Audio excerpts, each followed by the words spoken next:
this map in a different angle. It didn't feel like it was up to a year. Funeral home on. Going out of town. Hold on. This is Residents. yes. Is that Anderson's map? This road has never really been passed. It said she is not. Yeah, I just drove it yesterday with a truck. Oh, yeah. Did you? Pretty Did sketchy. you? Pretty See a sketchy. few spots. We walk it. I wouldn't drive it, I wouldn't especially do it. not in a non-truck type vehicle. Right. But I'm surprised you didn't even bottom out I was fucking there. because there's a lot of I got runoff. bushwhacked. It's not a great road, but it's also not a great I mean, I don't know that it's fixable in the sense that that water's gonna run down it the whole time. Like the spring in the middle of It has a mass. It's making its own By river. Anderson's place. No, well, 8 Mile Road. Yeah. Yeah. I haven't been for a while. I can't imagine it got better. But it's pretty bad. Yeah, I looked down and I go, it's pretty bad. Go that way.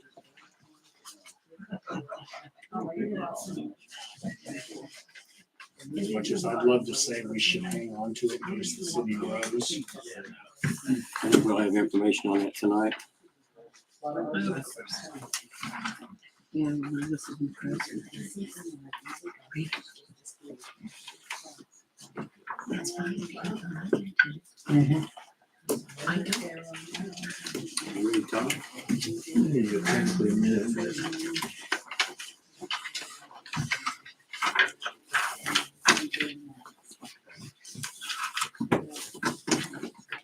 Isn't my water in yours? It's mine.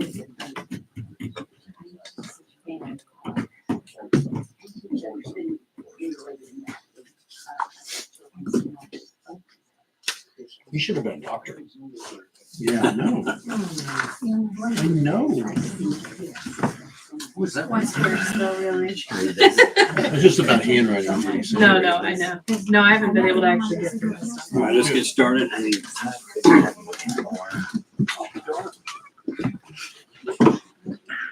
Pledge allegiance To the flag of the United States of America, and to the republic for which it stands, one nation, under God, indivisible, with liberty and justice for all.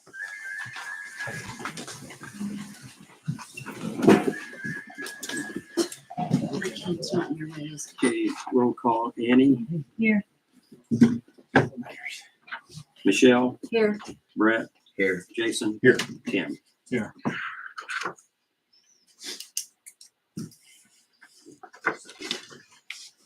I'd like to add an executive session at the end of the agenda for non-elected personnel. I need a legal moment What is this? in continuing business. Is that the same one? No. Let's put Todd first. Is that Yeah, yeah. an executive session? No, it's just Okay. a legal moment. We'll call it.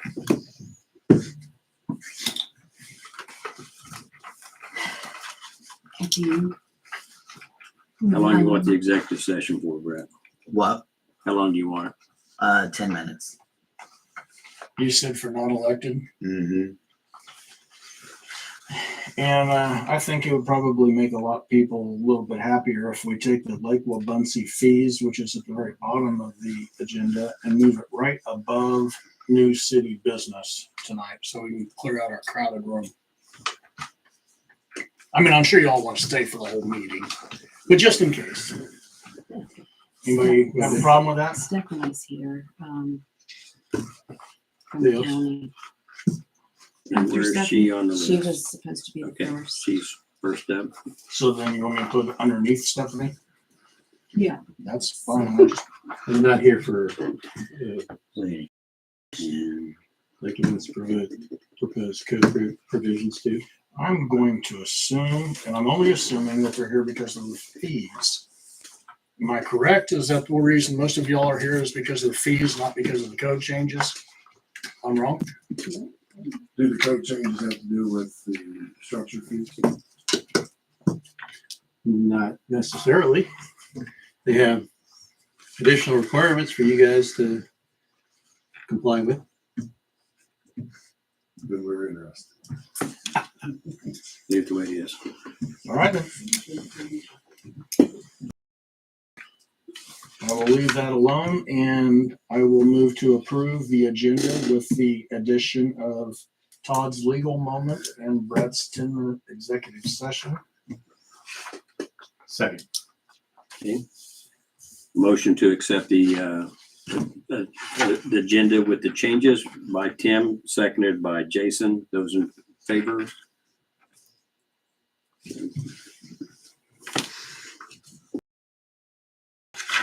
Next up.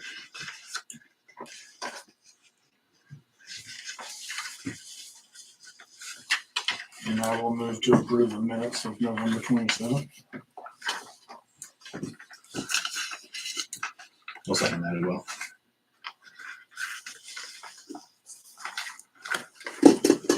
Motion made to approve the minutes of November 27th by Tim, seconded by Jason. Further discussion?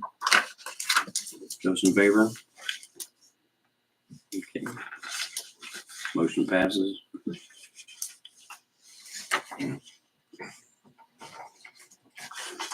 And on the appropriation ordinance, I was just curious what the street and alley stuff was. Was that gravel or what? It was repairs for the snow pusher. Mhm. Oh, really? Broke down the day of the snow, I do believe, if I remember right. They never break down in July. Haven't figured that out either. And I move to approve.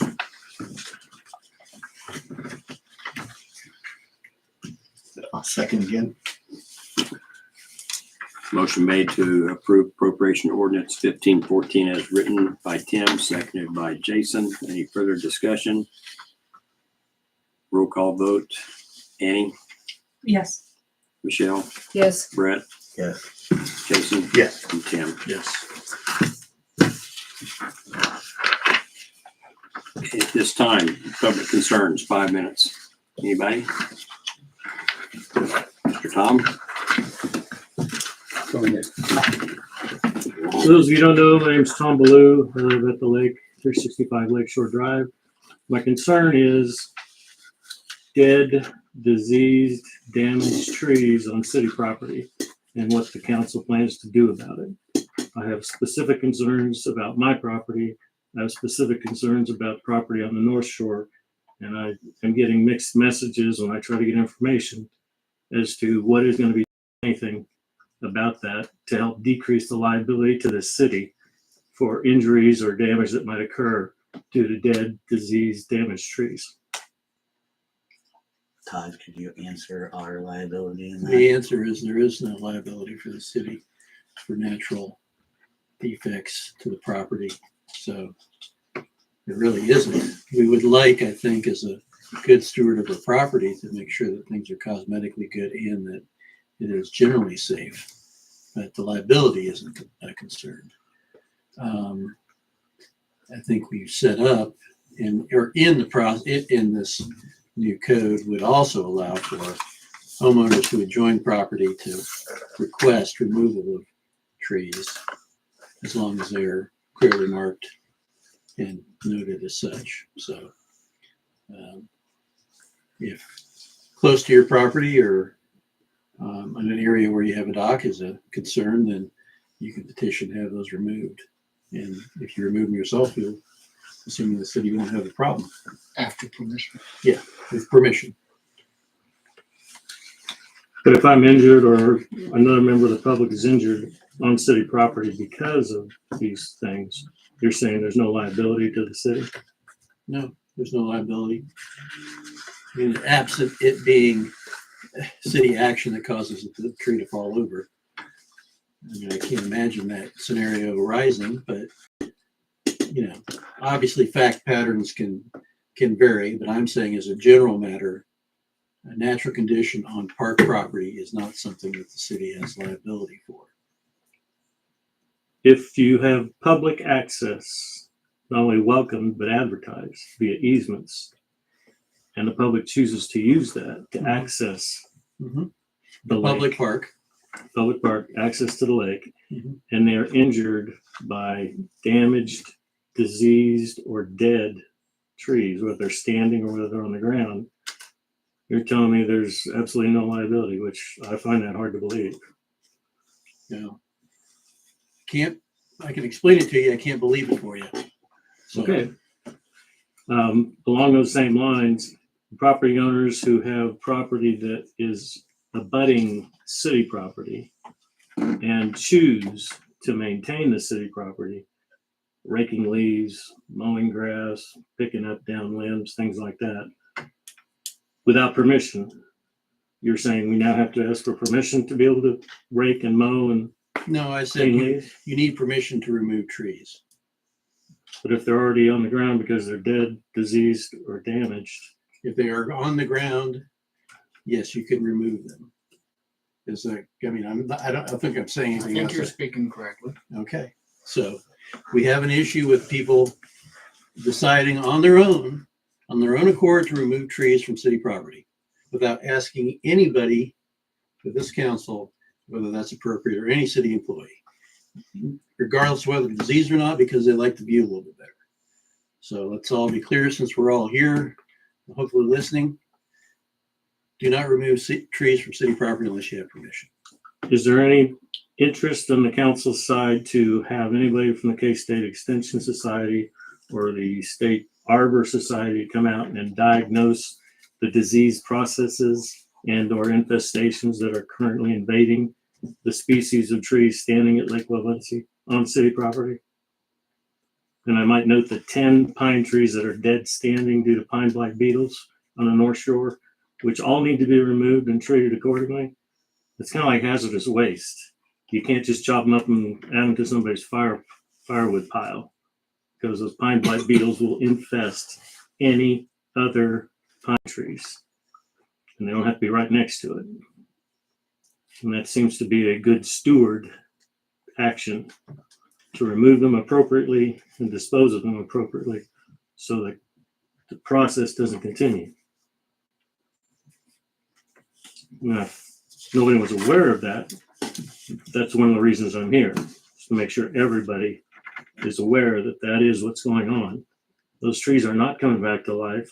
They will not continue to stand. Eventually they'll be downed.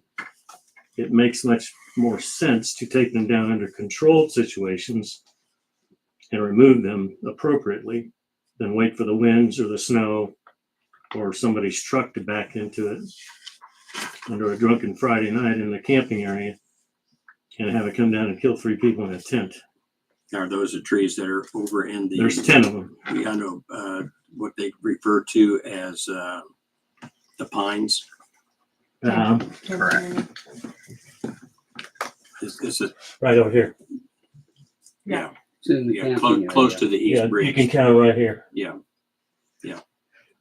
We'd already cut down 6 or 8 of them at one point, and I didn't think at that time that we had all the diseased trees out. So Yeah.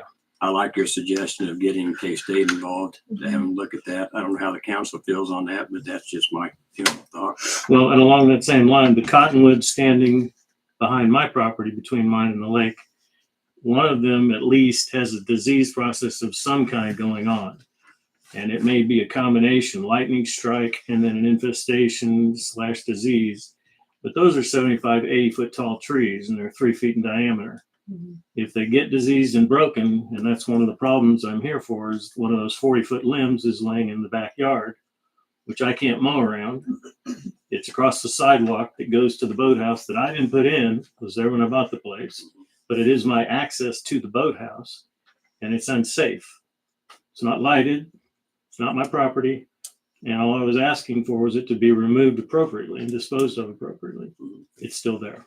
And that was October.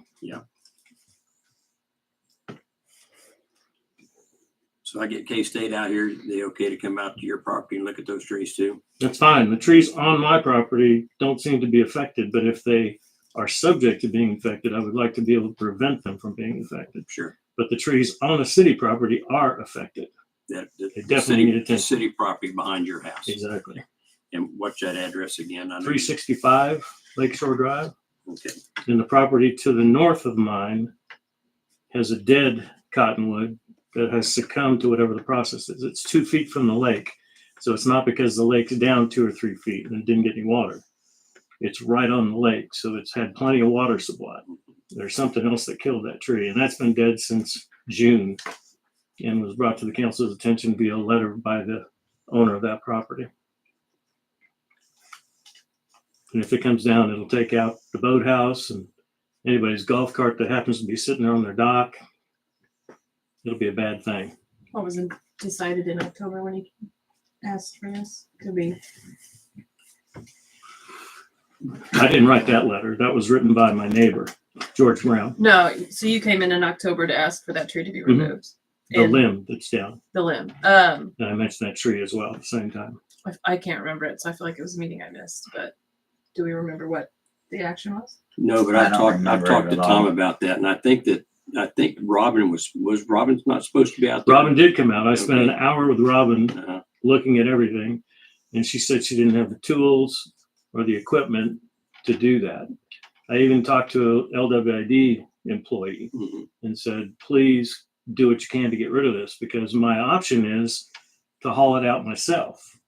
And I can hook the log chains up and I can drag it out with my truck and I can take it away. Now that's going to tear up the property. It's going to have to go out the easement. It's going to tear up the easement. It'll probably tear up the road, which is why I consulted LWID. Where I take it apparently doesn't matter. Anywhere on city property is fine. That's just as good as anywhere else. So I could take it anywhere. Just tell me where you want it. Once it's under power, it can be delivered if you want to use it for something else. But I don't want it there. It is a liability to me and a safety hazard. Council. Did she ever come back and tell us that, or did it just get dropped? That's what I'm just trying to figure out where the timeline. I'm trying to think if I don't recall Robin talking to me about it, but she may have. I just don't recall it. That's why Could we ask Mike to go out and take a look and see if they can manage it, or if we need to pay, or however we. Yeah. The thing is trying to not have to pay, because then how do you find the funds for that? Because if you pay $3,000 to remove a tree, that's almost 30 years waiting to get a fee for a dock again. That's my off next that option. Then property. if So Robin can't take it's care of not it, feasible to do that. if Robin can't take care of it, then Mike needs to go take a look and see if they can manage it. I'll ask Mike. I'll go with Mike too and take a look at it. And if he can't, then something else needs to be arranged.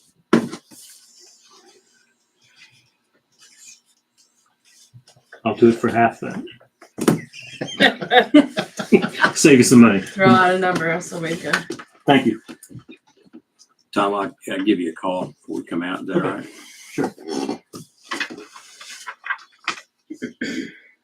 Sure. Next. Yes, sir. He's down there waiting or not? No, no. You can go next. I'll wait. Good evening. My name is Mark Murray. I'm here to comply with ordinance 586, section 12-220 transfer docks. That's A4.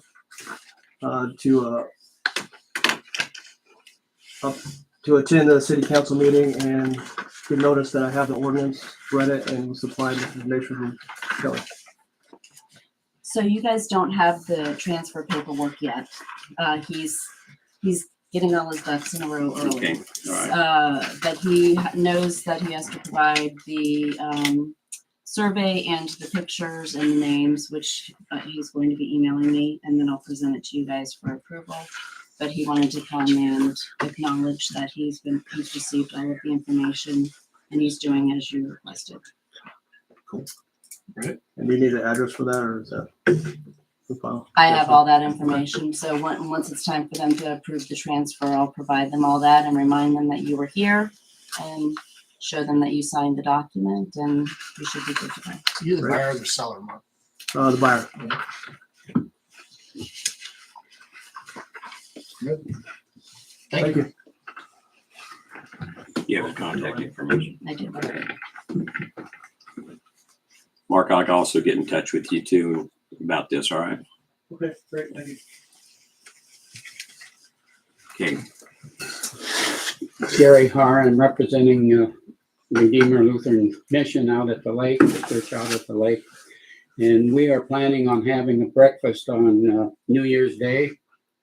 And we'd like to have permission to put up a few banners to advertise it between Christmas and New Year's. And I wonder if you're okay if that was acceptable.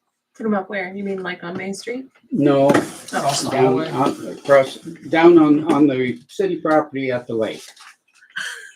Yes, I'm cool with that. You're good. Yeah. Okay, thank you. Thanks for asking, though. Anybody else? Public comments? Okay, department reports. Annie? I feel like I had more to say, but I don't really. We did finish out our match event in November. Pretty good. 12,000. I think after I changed the number, then I went back and checked, and it was pretty close to the number I said last time. So, which I think I went over, but it's about 12,795. That's not exact, but that's pretty close to what it is now. So 12,000 of that is going to be matched by the Patterson Family Foundation. So we did get $24,000 at the end. We also still have tax credits available. I have a very, very small amount left. And I just need either one more donation of $557 or two donations of $250 and $300 to finish it out. So consider donating, anyone who's listening. You get 70% of that donation back. That goes all the way to December 31st. But as soon as I'm out of tax credits, I'm just out. So the sooner the better if you can. Like I said, you get 70% back on your taxes in the new year. So basically, if you donate $250, you get $175 back in your tax return next year. So if you're interested, message us on the Eskridge Park Foundation group. Can I clarify that tax return thing? Yeah. If you're donating in 23, wouldn't the tax return be for your 23 taxes?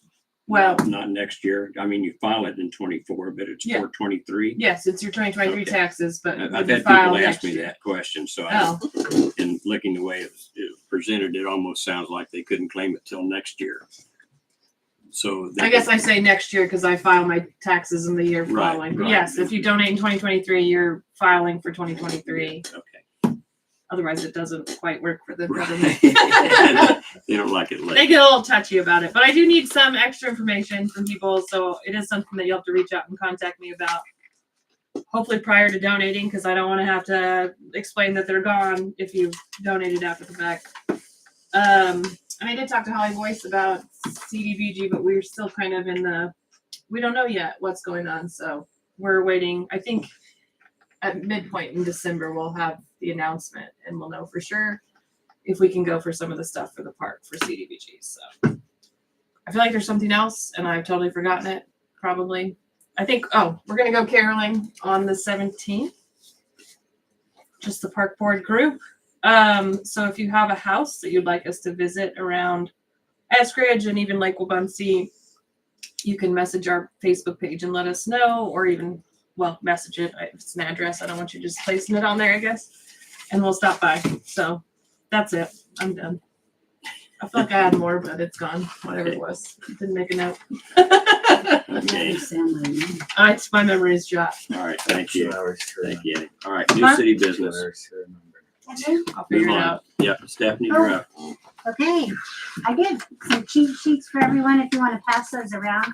You're my fourth city to talk about neighborhood revitalization. And what I figured out is a lot of people don't know what that is. And they didn't know we had a commercial revitalization program in place now. So, did they have a chance to read anything in the packet about the proposed? Yes. So basically, we've had a housing initiative team that's countywide. Brett Sonetary came to the last one. We did a housing survey. The results came back. We have a housing shortage in everything, from senior housing to new construction to rehab. But the disconnect in the survey was the price point. The majority of the folks that wanted a rural house on acreage want a mortgage payment of $500 to $1,500 a month. So that's not going to buy much of a new house in this market.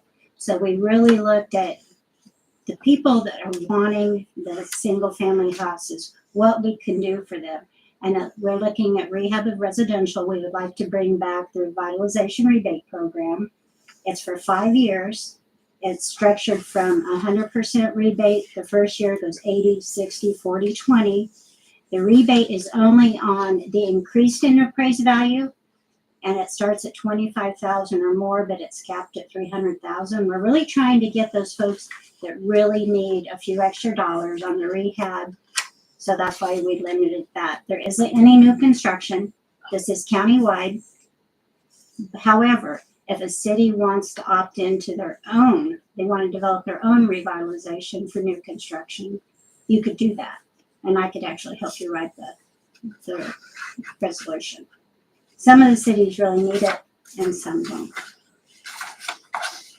Is there any questions?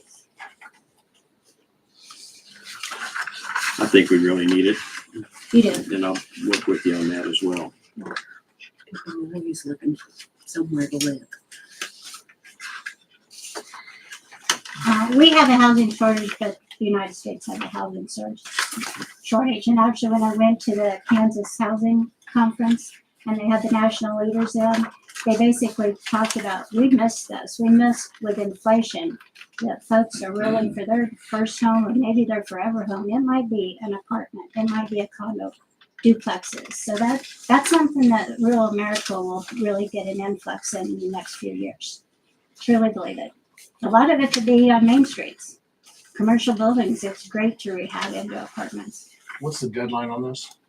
I'm trying to get to every city in the next couple of weeks so we can finalize the resolution, have the commissioner sign it. And then if I can get everything done quickly, we might be able to make it retroactive for 23, but I can't really give you an exact date. Depends on when we get the final documents and what the commissioners agree to. So if people are interested, they need to contact you. When this is finalized, your first step would be get that application, which I believe we're gonna put in the planning and zoning. So when people get their permit, that Noel Sylvester or Glenn Devers can talk to them about it. I'll probably put it on my website as well. But then you really work with Ryan Michaelis and his appraisal team. Okay. Now, I think I listened to a Zoom meeting on this a couple weeks ago, and I think they mentioned the amount of money that was available for the state. You have that figure? I just wanted people to be assured that the money is going to be available for them to do this. Not sure. I'm not following you, Terry. Well, It's a rebate program that actually when you pay your taxes and if you qualify, you'll get a rebate check from the county. The state's not involved in this. okay. And can you explain again, the first year is 100% and then, Of that increased value, then it goes to 80, 60, 40, and 20. It's a 5-year program. Actually, the resolution is getting written for 5 years, and then we will have a chance to look back and see, is this worthwhile or if it's not. So there is an end date, but we can always renew it. A lot of cities and counties do renew it every 5 years. and those percentages are percentage of the value that it was raised? Is that Yes, how you said that? yes. It has to be at least 25,000. So even if you, let's say you spent 50,000 to raise it 25,000, that's the percentage of the amount that's different. Yeah. So if you did that, the work yourself, still the same. Well, you know, it really depends on, this is a Ryan question, what they appraise your remodel to be.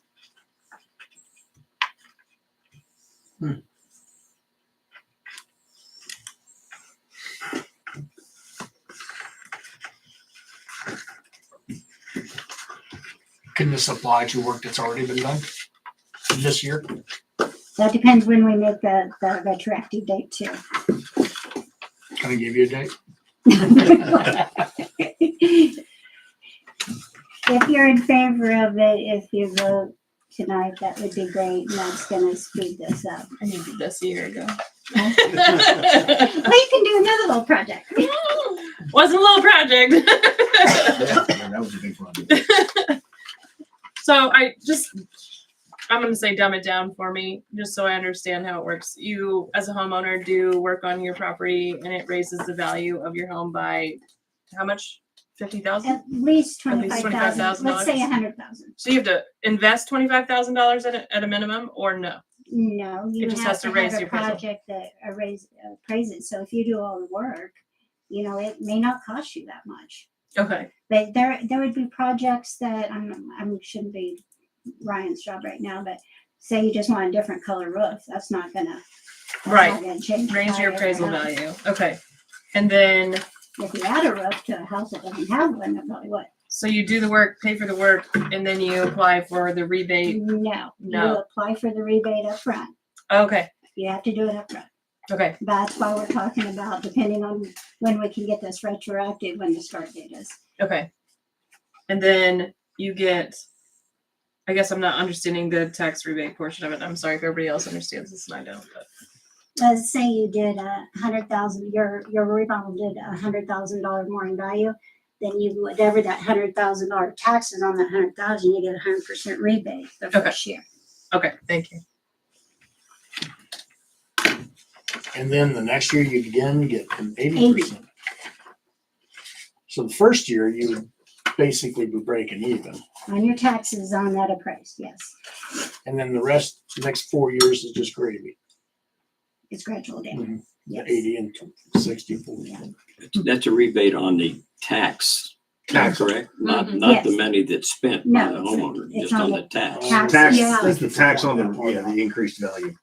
Because your taxes will increase. So if your taxes What? increase, if your taxes So you're increase just getting $2,000 off A of little that, portion of it. first year you'll get Not 2,000 back. Next year you get 80% of that 2,000, and so on down. Of And course, they'll raise it every year too. So I would imagine Ryan could probably answer a lot of questions as far as if I did this to my house, would it raise the value, or this? Like you gave the example of changing the color of your roof versus building a garage that's heated and all that kind No, of stuff. because you can't do extra buildings. Must be. But you could add spare rooms onto your home. A garage She's talking that's about building a new Or an house. attached Oh, and attached detached. garage. would work. Excuse me, detached structures don't work. Just kidding. Well, I can't add a garage to my house. You can. I don't want to add a What's that garage to right my there? house. I'm gonna get one of those. Did you not? I did Oh, not. it's in your packet. Oh, is it? Yeah. Yes. I just Wow. That gone no, through, I sorry. sent the results of the housing isn't right. survey to Kelly too. I'm good. What we're trying to do is trying to layer a housing program where we started with a land bank. We want to bring this rehab, and the next step I'll be working on some grants. One of them will be, hopefully if we get it, it'll be a low income rehab. So if someone qualifies by low income and they just need a new roof or a HVAC system will come in and help them. And then we'll go after a moderate income. So, And that's what you're working on now, is what you said? yeah. Okay. it's- That sounds Yeah, great. we just need everything. So We do. Yeah. It's, where do you start? But what I'm doing is I'm meeting with cities and councils that are farther along in this program that are having great success and following their ideas. So, nothing's new.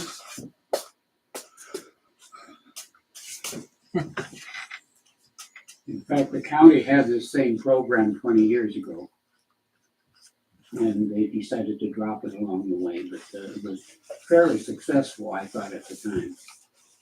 It's a nice incentive. It's a nice attraction when people are trying to recruit people to the communities. So first question new people are asking me, and new developers and business owners, what are your incentives? And this is an incentive. And I believe when it was dropped, if I understand correctly, it was manual back then. Now we have a computer system that's automated.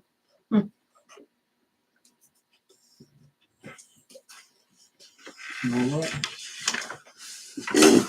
So what are you exactly? Would you be ready to vote tonight or In favor of, opting in to residential rehab program? this resolution.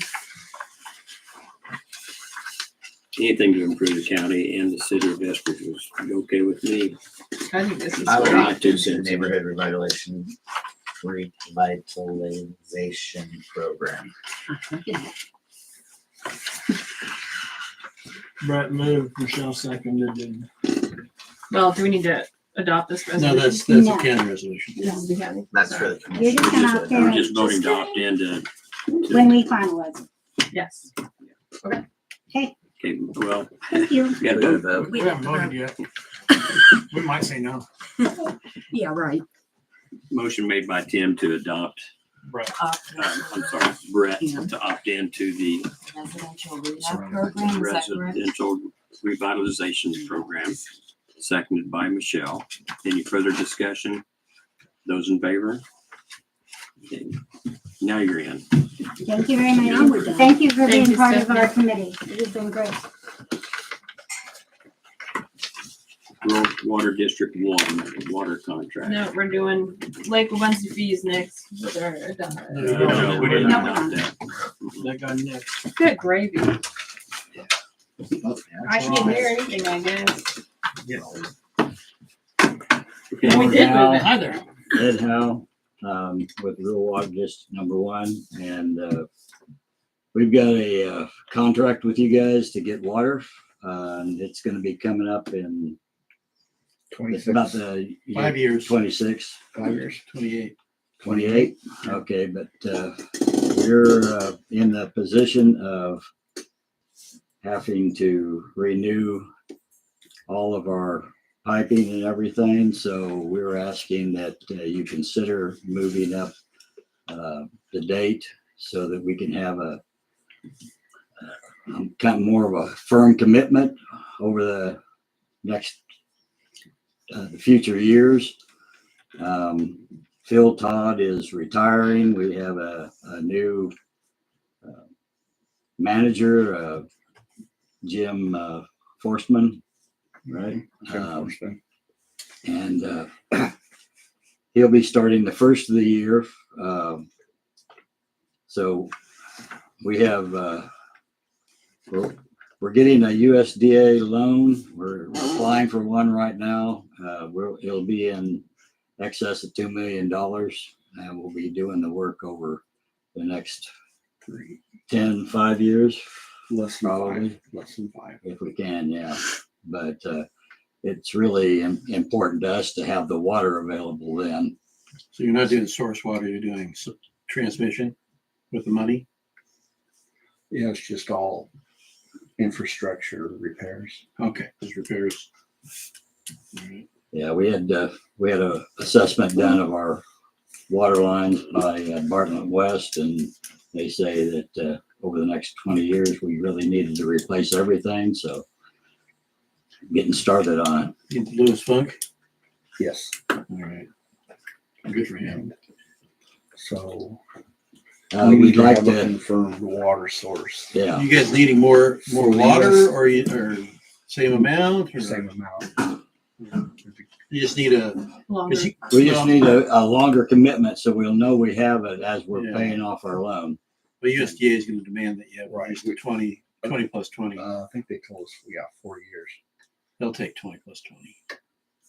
So, But anyway, so that's part of our, is that there we need to have to get the loan. is there anything We gotta else you have a think water of source for 40 as far as changes to the agreement as it stands right now? I mean, just major points or anything, high points? Okay.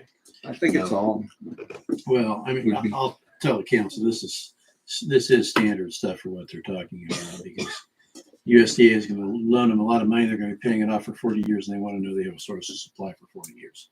yes. And I mean, I don't know that there's any concerns that we have about giving up the water treatment game anytime soon.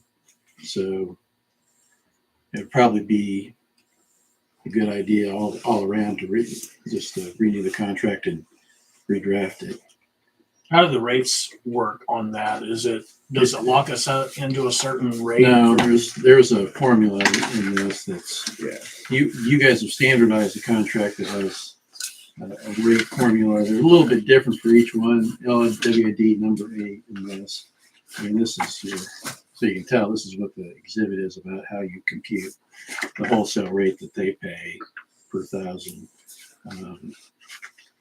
Really isn't anything other than that because you're already hooked in and Right. there's no major changes that's going to take up. So Well, my concern is that who knows what catastrophic event may happen, and for us to produce a gallon of water, say the price triples, are they locked into a lower rate that's not gonna be?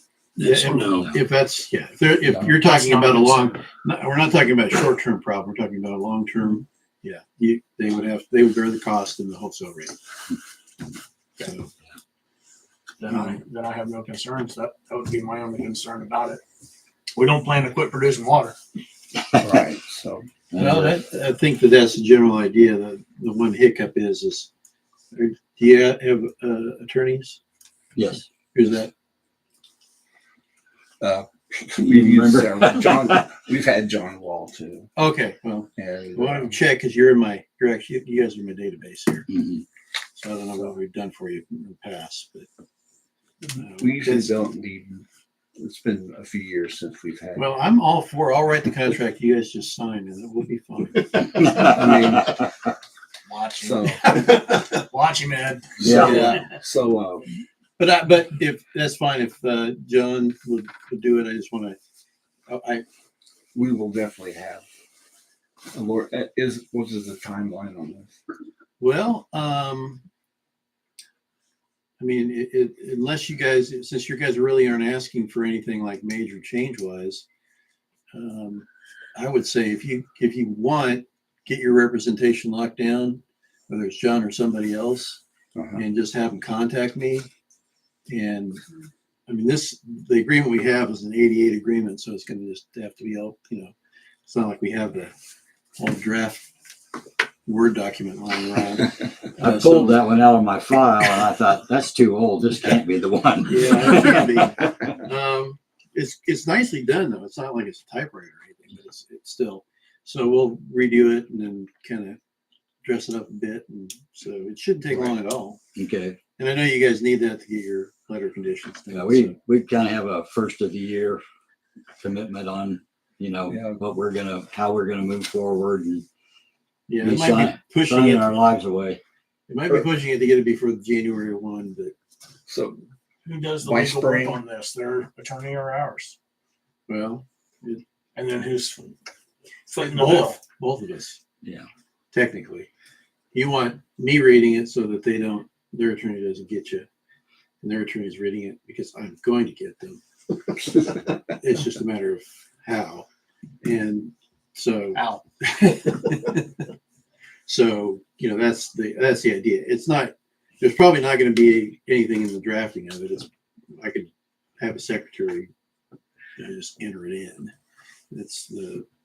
If they want details changed, we want details changed, then I want to talk to Mike because for all I know, he's had some issue that's come up before. He wants to protect, his side of it because of whatever. And I don't know what that is. He's not here and he's never complained. He hasn't complained to me specifically about anything, but when you've got a 40-year contract, you tend to leave those off the list until it actually comes up for renewal. So we'll need to chat about that to make sure there's nothing else that needs to be talked about.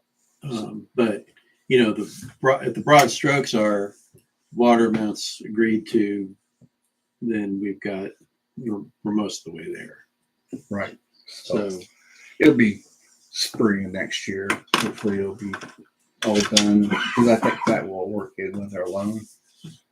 Yeah. Because we're just starting the steps. So and it's going to be many steps. I don't know what this involves. I don't know what your amount, how much work you're going to be into this. But if it's a large amount, we weren't expecting to spend this money for next. Well, my 3 guess years. would be if you want me to just put it. You don't have to put me a number on it. I'm just wondering. If it takes me more than like 5 hours, I'd be surprised. That's an extreme because it's not like we're litigating something. Frankly, it's something I do all the time. So I'm not in the dark. It's just a matter of, again, checking in with Mike. If he's got something that is the one kind of wild card I don't know about, because you're going to be in this for 40 years, we better get it right too. And I don't want to shortchange anything. But that's as far as your overall legal bill, I don't think it'll have a huge effect. So do we need a motion tonight, or you do what you're gonna do? I'm and gonna then do what we'll I'm move gonna on from do, there? and we'll do it step by step. We'll not get too far ahead of you. You Second, want us to have something drawn up and Well, you shot talk, off to you, or? well, why don't you get locked down who you're gonna have do it, and Okay. you know, if he feels like all we're gonna do, the first step is gonna be putting this in a new format so we can edit it. So Okay. if he wants to type it up, that's fine with me. All right. Our meeting's next week, so we should be getting the ball Week from rolling. Tuesday, yeah. So So we will be getting, we will reach out to, what's your name again? Todd Lucky. There you go. Yeah. If you get John, he'll know where to find me. Okay. Sounds good. Sounds Cool. great. Any questions? Good luck. Thanks. Yeah. Pretty No state need street. it. Yeah. I know. It's not Don't fun. run out of water. Thanks for coming. Yeah, we also don't want to do that. So Okay, next up, Anderson. Are you here tonight? Wyatt. I guess not. Not here. Brett, you want to talk about that? Wow. I'll just wait till it goes down to the Bullseye commercial property. To where? Because it's part of that part, Yeah. kind of tied in with Bullseye. Oh, I see. Okay, all right. Then we'll wait. I'll put Wyatt down as a no-show. Okay, 79 Lakeview Circle. Who might that be? This is Teichman. And structure fees, basically they're disputing a patio fee that they're being charged. Sorry, I'm kind of on the fly. Robin came down with the flu, so. Is this the porch that was? Over the line. It wasn't even over the line, was it? It is over the line. I thought so it's not the covered porch? Or that's just the cover to the larger porch.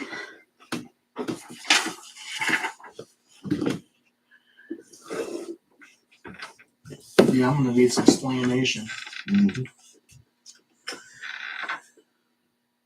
So basically, they've been being charged for the patio. Do you see the patio?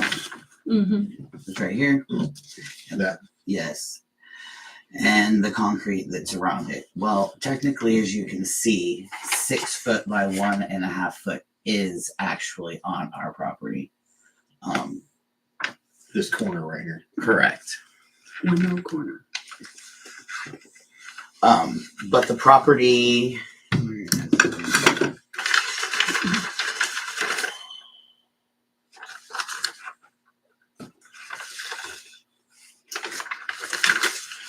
I guess that. So they have one dock, one standard size dock, and they've been being charged for 2 other structures. That would have been the patio and a storage shed. Yeah. There's also another patio, concrete patio in front of the storage shed that they have not been being paid for. They've also created a storage walkway next to the concrete retaining wall to their floating devices, kayaks and such. There's 5 of them there.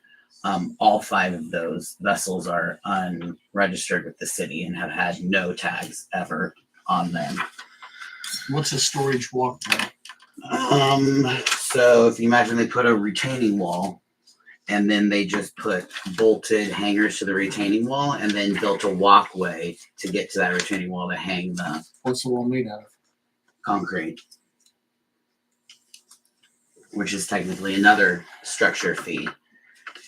Yeah. And then the entire property is enclosed with a fence and there's no way for anybody to go through city property at all. It's chain link fence. So that the fence would be another fee as well. And there's no They can't have the fence, can they? breezeway. The fence has got to come down. The fence goes to the water's edge? Is that what you're saying? Yes. Or goes? Is it that I'm goes to trying the get shed? this.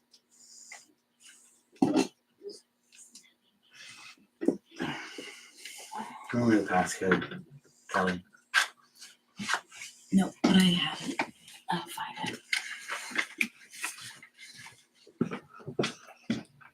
When you say patio, are you talking about what they marked as a covered porch? No, he said in front of The the shed. sidewalk going around it. I I know, thought, but- I thought he meant in front of the shed. Is that what you meant? And there is one in front of the There's shed as another- well. there's another one. It's like 18 by something. Is it the side? Is this sidewalk? This? That's the part that, That's the part that's on our property. This is a sidewalk though? No, it's Yes, just, it's part of the concrete patio that goes around. I think you're talking about a different thing over by the shed, right? well, there's Within another the patio. shed. There's another patio in front of this. Can we get any photos? Yes, that's what I'm getting. Oh, okay.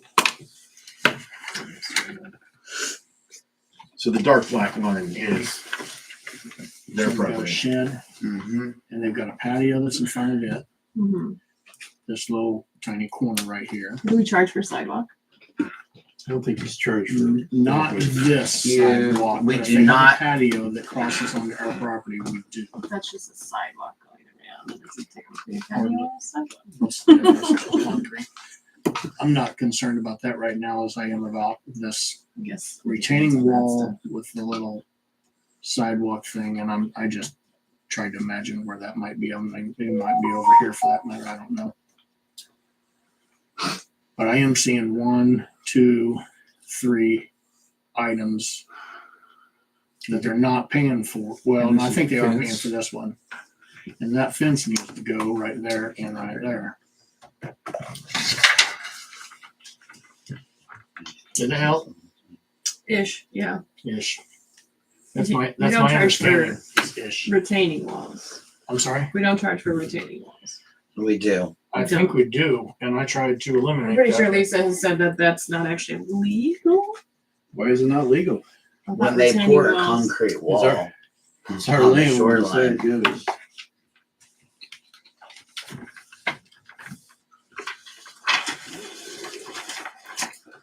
Well, maybe that's the wrong word, but. I mean, Equitable. Those don't. Not equitable. I won't say that word in the council meeting, sorry. Never again. Listen, don't throw stones. I didn't know I was. Are we having a throat Mm-mm. I wasn't informed. I'm actually teasing this time. Jeez.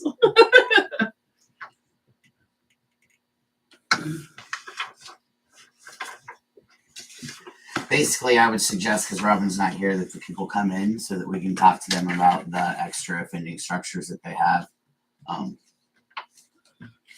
Well, if they run out and make them disappear within the next 2 weeks, then even better. So There's no way they can do that to some I'm of them. sure.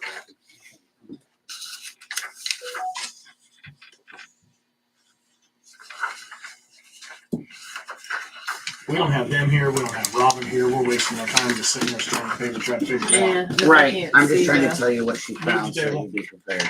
Second. I win. I take that one. I've already had a couple, you know. And table it to win, Next meeting. which is gonna be on what? Well, let's decide that in a minute, right? Well, We don't know that one, do you? The day after Christmas, right? Why- do the Why don't we 26th kick or the this can 27th? down to next year? What is that? January 9th. Oh, That- sorry, that's that's this this year. year. God, my brain. I'm done, I guess. Sorry.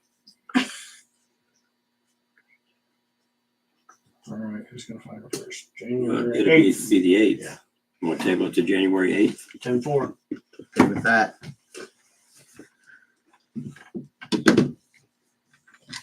Okay, let's move on. Did you finally hack into it, Kelly? I thought I did, but that's not it. There's a motion made on that, Todd. You need to vote on it. Yes. Okay, motion made to table 79 Lakeview Circle to the January 8th meeting by Tim, seconded by Annie. Any further discussion? Those in favor? Okay, it's approved. Motion passed. Okay, next up is 9 Rocky Ledge Drive. Are those folks here? She is. Right on your foot. All right. Hi again. Hi. So I was here several weeks ago and I don't know if you remember, we talked about how we were going to attach the gangway to the shoreline. And I had said that we were gonna pour more concrete with some rebar because we didn't think the concrete was sound, and you all said, oh no, oh no. So then I said, well, we'll just attach it further back on that concrete ledge existing. And before we did that, so you gave us the permit, which is wonderful.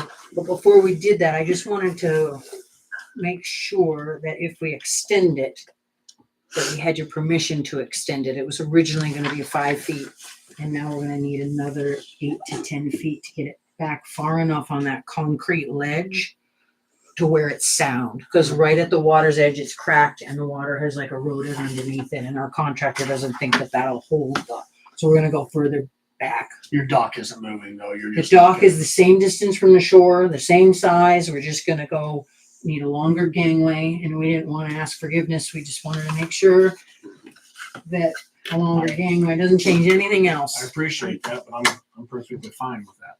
Okay? Do we need a motion to approve Yeah, I this? would. Me that too. was- It's a new And permit. I Robin move to said the approve. same. Okay. The I'll second. longer gangway. Okay, we have a motion to approve 9 Rocky Ledge Drive permit application revision by Tim, seconded by Annie. Any further discussion? Those in favor? Thank you. Thanks so much. Thanks for coming in. Appreciate again. it. Yep.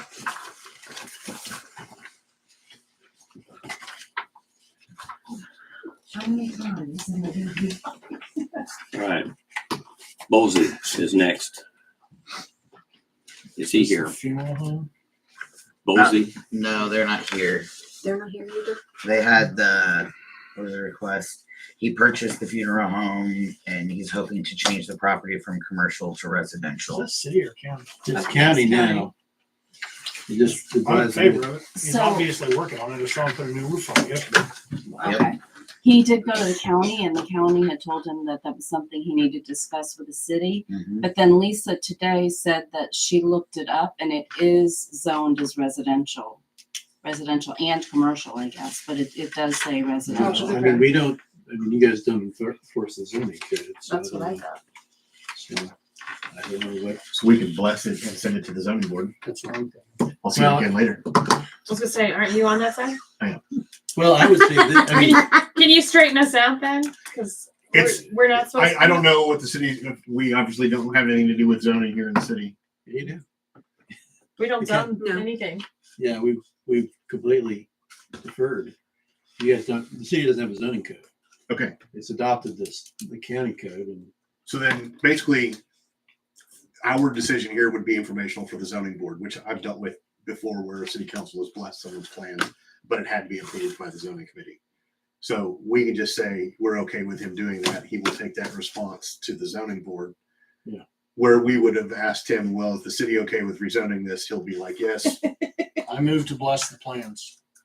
I second it. I'll vote on it again later.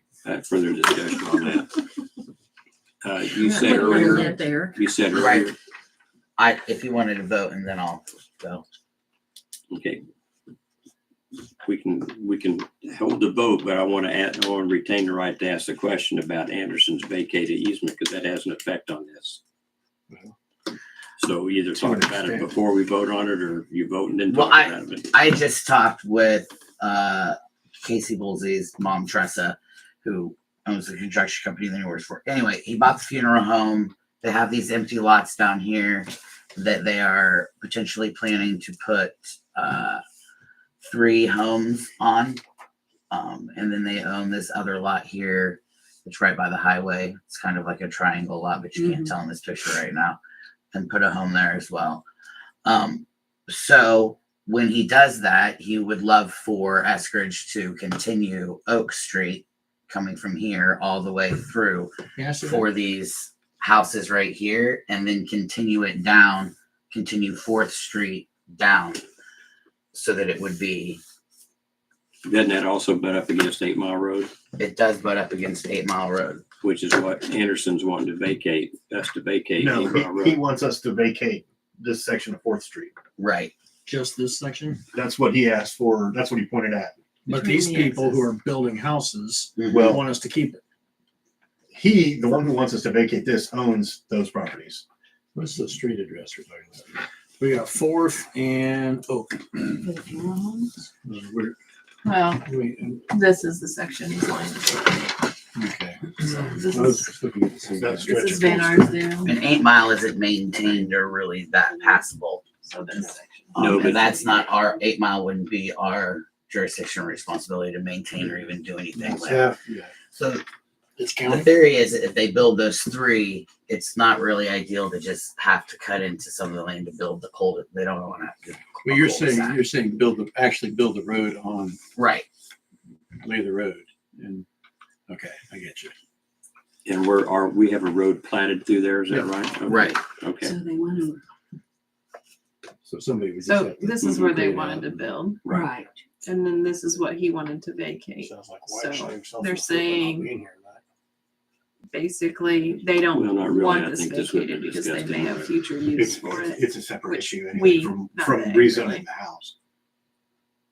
So one wants to have it vacated and one doesn't. Well, and I do think his purpose in vacating was just to clean up the property. Obviously, I know that that's value to his own property. I think in this situation, because there is still purpose with this area. I mean, I've talked about other easements where I felt like they were kind of a weird thing we're never going to use, but in this case, it is street that we could potentially use in future. And I'm all for growth in Eskridge, so hey. So I'm in favor of not surrendering it at this point. Not just because of this, but it is an actual roadway. Whether or not it becomes one in the future. That's my 2 cents. right. So we still have a motion on the floor. By Tim, I believe it was, Mm-hmm. Seconded. to allow the Bolsey property for them to go after what? Residential. Residential. Who seconded that? Michelle. Michelle. Okay. Any further discussion? Oh, that's what I meant. Those in favor? Okay.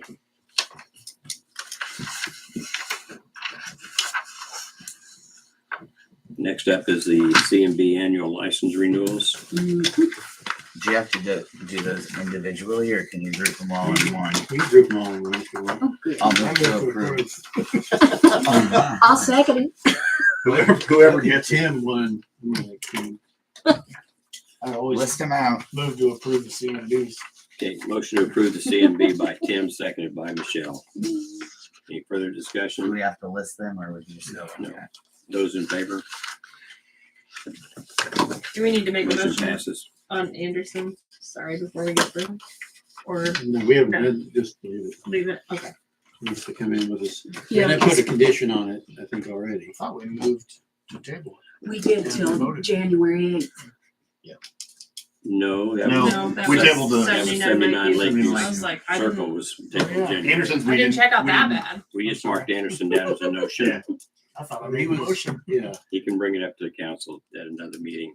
I think I was advised So he we needs did to not have a, table We did not Anderson. table Anderson. he needs to have a survey, but he wants vacated.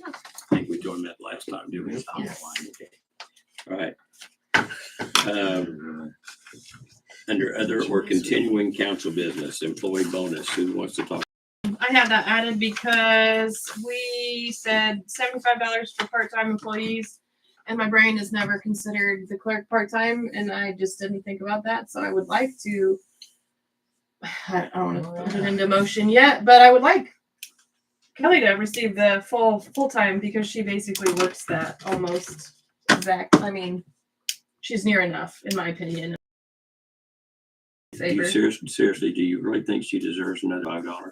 Yes. Yeah. Take I it. Take some, We're Mary. awful close. Okay. to you. No, it's my motion then. Nobody will see it. I move to give Kelly a full-time person's bonus for this Christmas. Did you already get your first one? Because they were I paid did. December 8th, so you have to give her another one. I'll throw out 2 bonuses then.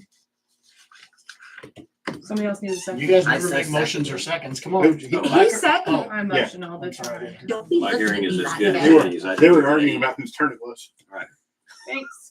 and I didn't click my pen. Okay, motion by Andy to increase the employee bonus for Kelly by $75. Seconded by Brett. Any further discussion? Those in favor? It's approved. Thank you. Just completely, but didn't even, I assumed you were on the other side and thought, oh crap. No. Next up is Lake Wabunsee proposed revisions. Okay, last time I gave you the new code. I don't think it's in our I packet. was There are some complaining extra ones because down I here. handed you them out. couldn't One of the go ones. like this and find your stuff. You had to mix around things. But it makes more sense the way it's mixed around, I think. I'm gonna Everybody say. has one. No, No. Forever. I forgot to bring that back. I got an You have extra all one that too. to do there. Which one you? Oh, I I have have a no copy idea. with the Hardly- highlighted. There's another one. Revisions. I don't know what I've got. That's correct. Did you highlight that So what I just. I did. I went through all of it. Current I wanted to know code, what they And the were. rest of us are in the dark. Here's the current code. I don't have a proposed. Let me see. Does anybody have two proposed? You have two proposed. I have two proposed. You don't get two. I need one. Thank you. You got to. I could No. use away. No. I could run home and grab mine. That's fine, Joe. I can print others up Yeah. if you guys want to let me know how many.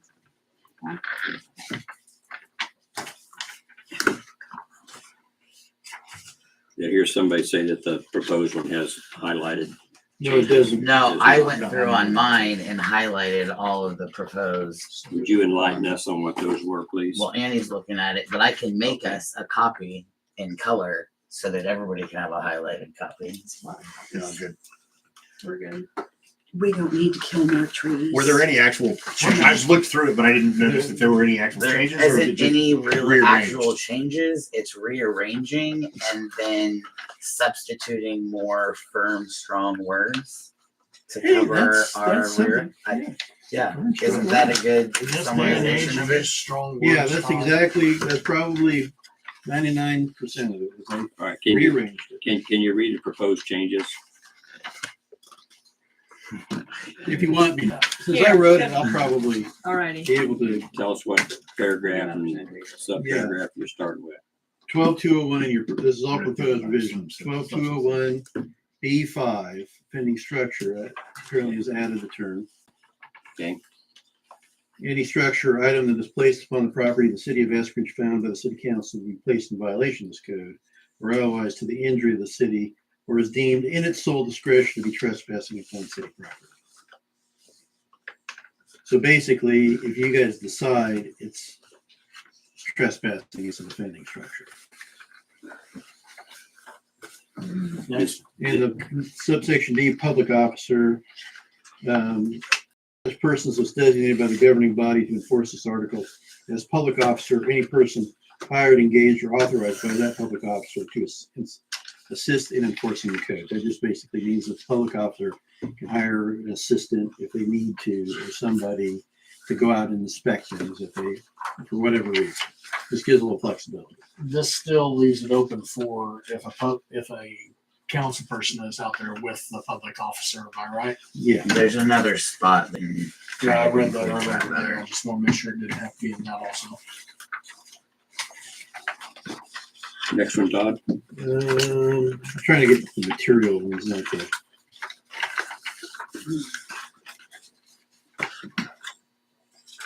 Let's see. Most of it's in 12203 design criteria.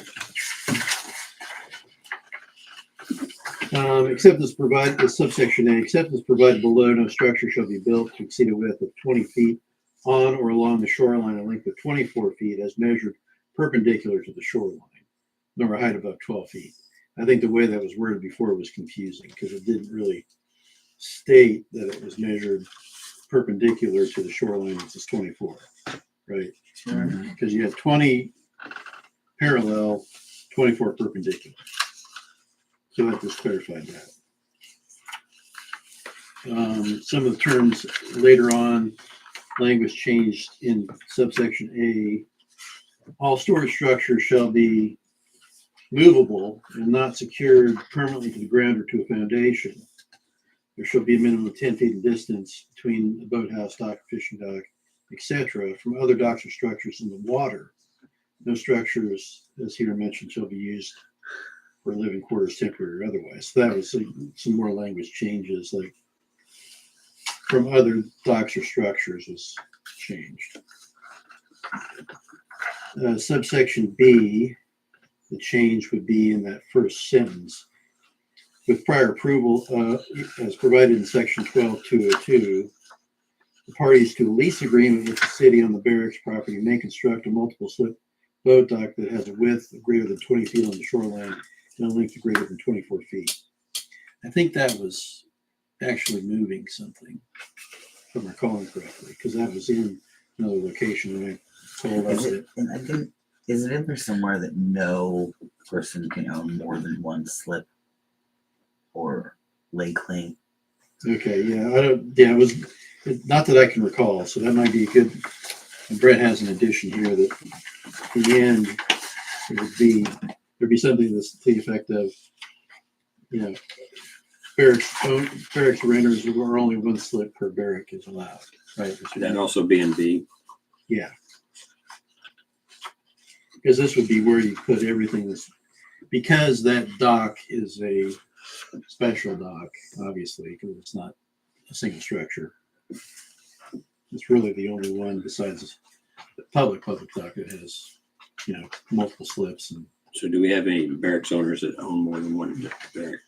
I don't know the answer to that. I was just, David. I do. He was in here asking them to build another dock like that. Refresh. I don't know his name, but he was in here asking to build another one of those. Remember them when they wanted to build it out in the waterway instead of in the cove because there isn't room? And I remember it was And it Chris wasn't deep Breeden enough. and Joe Frederick, but neither one of them currently have a slip. You mean Maybe I'll hope I'm wrong. But I thought we got one of the guys that was here said he had two The slips. problem was is they wanted to build a 4-slip addition, and they only had 3 takers for the slips. So one of them was potentially going to have 2 slips. Okay, well, irrelevant. That's the story I remember now. Now that you, thanks, Tim. okay, next one. Major change 12.204. First sentence, I think this may not be necessarily a major change, but restated, no person may excavate, backfill, deposit earthen materials, place rock, build cement or similar structures, or otherwise alter the shoreline of Lake Levanza Park. So basically, no earth moving excavation activities. This might be called by some people the McGivern Clause. But we have been known to let people do that upon request and approval, prior request and approval. Have we? We Allow certainly them have. to do what? To make changes to the shoreline there. Physical alterations like that? Who are the people that have the reserved dock, but there's no dock there, and they've been paying a fee so nobody else builds a dock there? And then they also have a cabin right beside it where they have a dock, and they put natural stone out there. We let people put natural stone. I think on that the was shoreline. I think that was a while back, and that was to help prevent the erosion. Yeah. But look, there's other people that are pouring gravel or sand, which is Oh, washing into I understand that, but either way, if we put, I think without approval, Well, if people come in here and ask for approval, well, I to think they're not good. only prevent erosion but make the shoreline look more beautiful, I'm in favor of that. Well, I'm trying to think about how you naturally beautiful. Yeah, there's just a question of, is that a structure? Naturally, it's mudsliding down the side of the hill into the lake. I don't think that's I beautiful. mean, if you put up No, stone, natural is the natural stone base that goes around it that we saw that McGivern's tore out. yeah, but what I'm saying is that if somebody puts stone in and on their own, they're building a retaining wall. They're building a structure, so they should be here anyway. I mean, there's nobody, But doesn't this state right here that they cannot do that, period? well, they can't do it, period. Yeah, I'm trying to prevent them from doing it on their own. I'm I treating understand it, that. yeah, and I'm And I saying that appreciate that. no matter what, if they want to build a structure, then they have to come to you guys. I still think that's allowed. I think maybe the inaccuracy was build cement or similar structures. I'm trying not to let myself be cornered by a legalism here about what they're doing with the cement. Because basically, if they put something in cement down now, I don't think you can allow it, right? Right. I mean, there's old cement. We know that much. But there's not anything they can do new. So that's the cement or similar structures would be some, I don't know what it would be. Asphalt. Yeah, there could be asphalt, I suppose. Stuff like that. So that's why that's there. All right.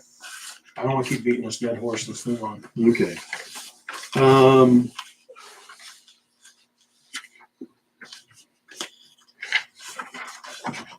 You have marked down here, I didn't know that was a new one.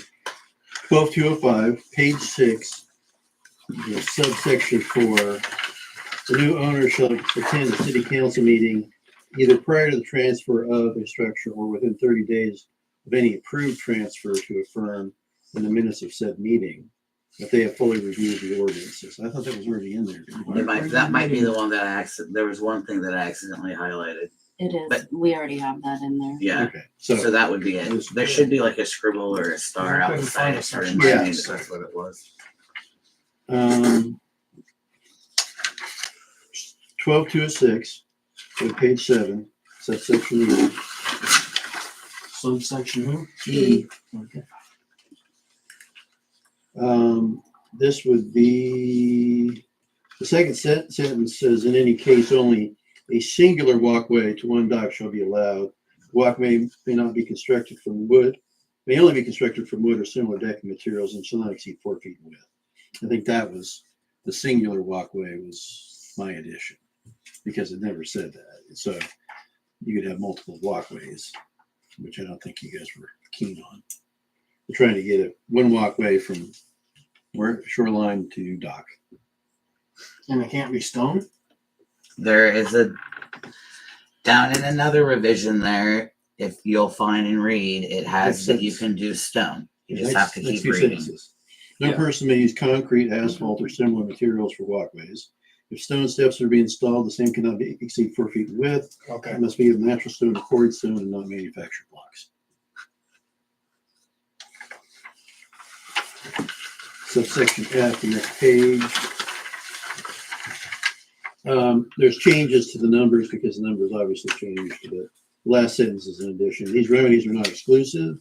And the city may deem any structure, landscaping improvement, or material as a trespass upon its property to be addressed as a civil matter allowing for monetary damages. Again, that's probably a lesson learned in litigation. But basically, you guys are still acting as an owner of the property and can pull approval at any time. 12208. I think the language on that was changed just to make it clear that there's no less than 2 locations, one being visible from the lake itself and the other from the lake shore. I think the old one wasn't very clear about which directions.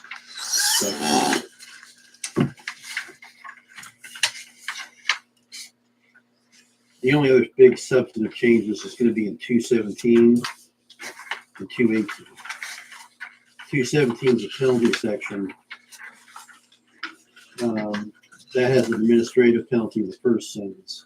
Second sentence is added. This penalty shall not prevent the city from requiring the removal of any such structure or pursuing other remedies that may exist for the removal of the structure.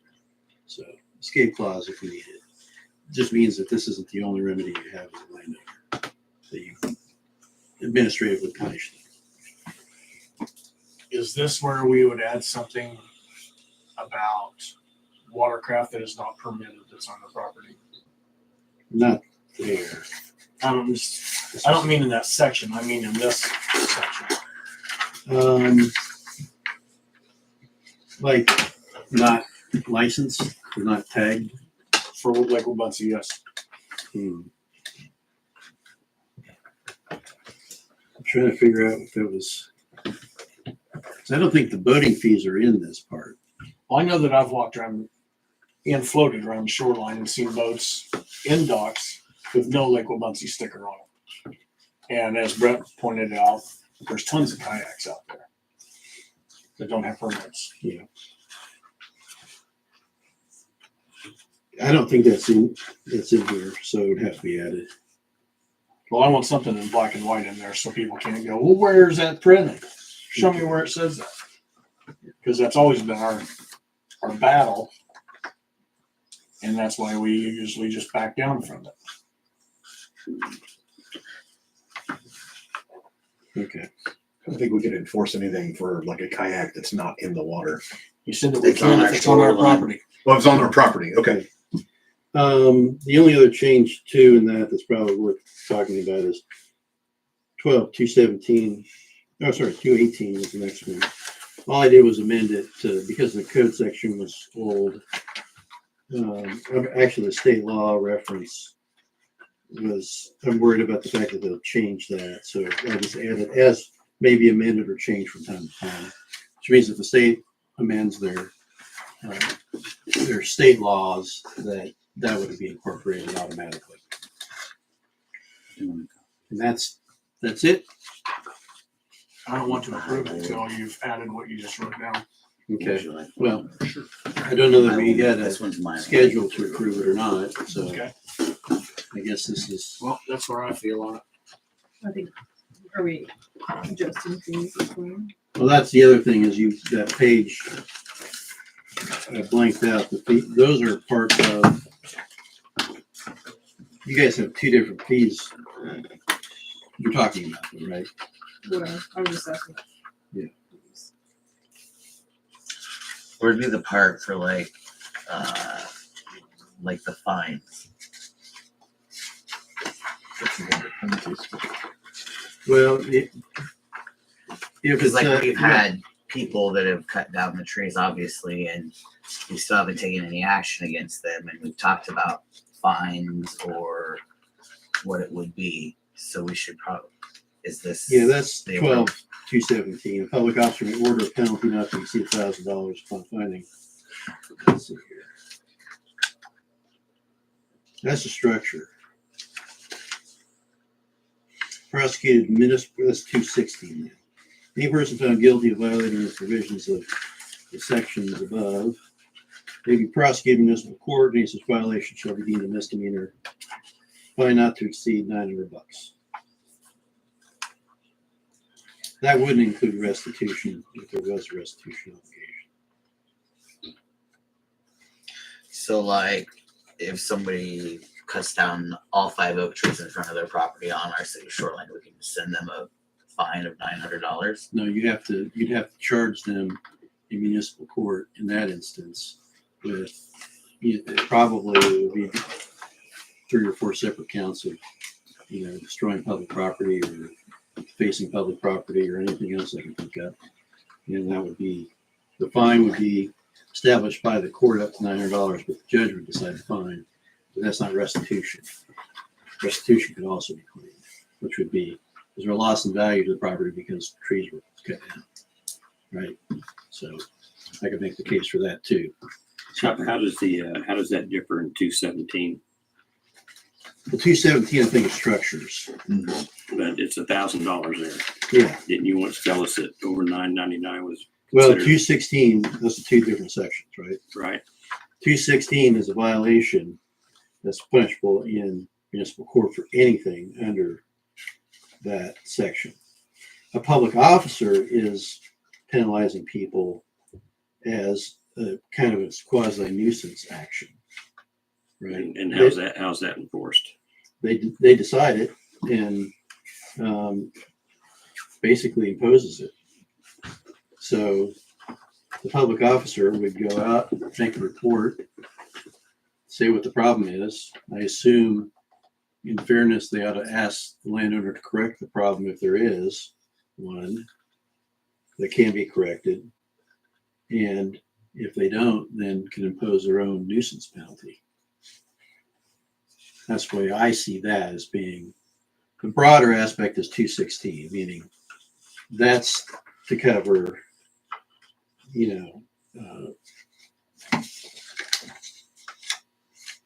everything under the sun. 217 is a structure without a prior permit. That's the only one.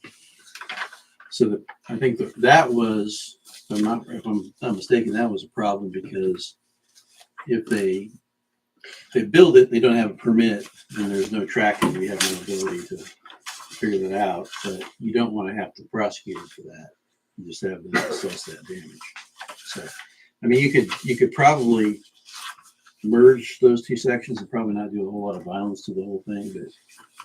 But do we have something in here that would prevent someone from building a structure, attaining a second dock for that structure, then removing the structure and retaining the second dock so that now they have two? That has happened.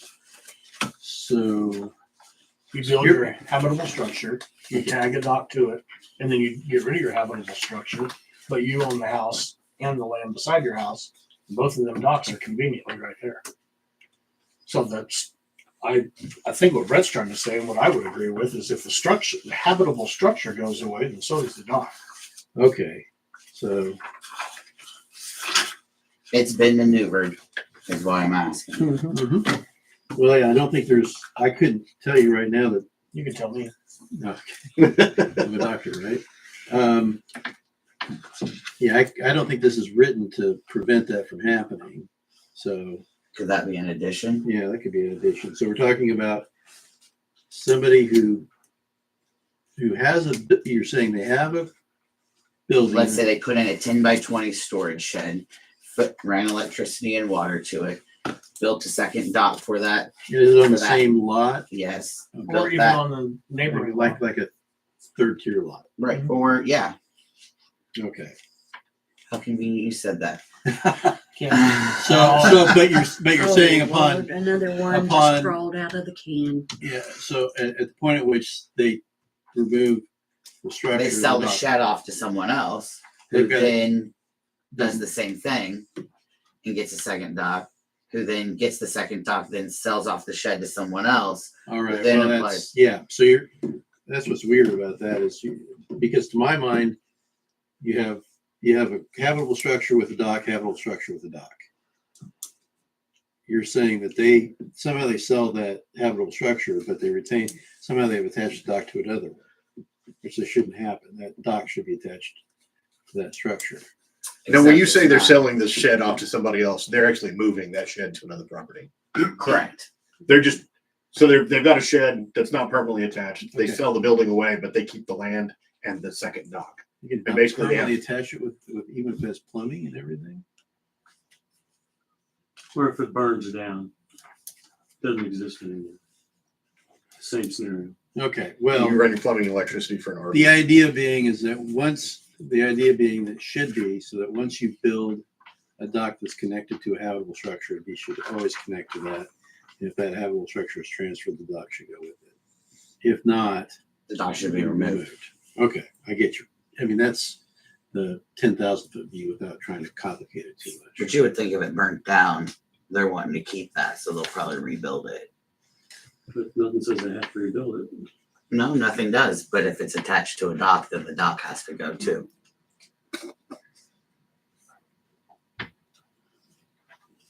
Don't we have it in there that the dock has to be associated with a habitable structure? I thought that was already in.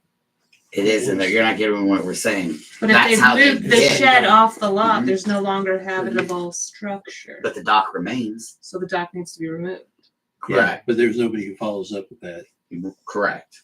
Okay, so it kind of And they like, came in here and addressed this council with it, and the council decided let them keep it. Then, It's just 2 years ago, maybe. Was it? this is very unlike. maybe less than that. No. Maybe a little It longer than that. It was before you. Yeah, it was before my time, so I don't. Because of one didn't make money. Well, either way, that's what we want to protect. It's been passed around 4 times. Okay. Yeah, so that's number 2. Okay, 1, unlicensed boats on city property. 2, the switcheroo. What else we got? You wrote boats and you know my concentration is on kayaks. I just wanted to make one comment before we get too far away from it. Just a section ago, we were talking about the storage buildings, and one of the requirements was they not be permanently anchored. And I just might throw out there a point of information that I just looked through this in the city of Topeka, and their ordinances require for the building permit to be approved that it be permanently anchored because of the weather conditions in this part of the country. That if you have a structure that's not permanently anchored and the weather takes it, it's no longer going to be there. It's going to go somewhere else. And it You know, now I've becomes a seen this hazard. happen in person.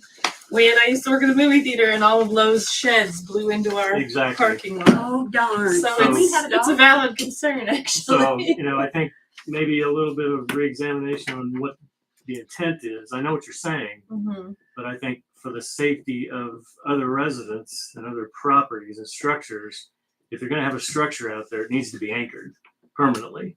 We can't get So boats it out of can't lakes. be Think about moved by the sheds. weather. We allow sheds in town all the time to not be anchored. I'm not saying that's a good idea either, because in the city of Topeka, it's not okay. You can't get a permit Well, approved. what we wanted, what we're, I have But seen you it can happen. here. the reason that we got this way is so it's easy to We're not remove Topeka. if we're going to take the shed off the property because somebody doesn't pay. Well, it can be as simple as steel straps that are anchored with auger anchors, 4 of them through the structure of the building, and you just snip those and you can move it. But if But it's you permanently don't, anchored. but you don't. With concrete. But if you don't, I'm not going to go to the realm of designating how they tie it down, because if you say permanently attached, then it's going to be a cement foundation and sunk poles into it on your guys' property. So, I mean, that's my problem with that, because that's my idea is to get as low impact or as low difficulty to get it removed as you guys can get it. Correct. And if you, Is yours permanently? No, it's just on skids, on gravel. Be a hell of a storm to blow that thing away, though. yep. Well, the only other thing was the 12,209 is the fees. Thanks. So.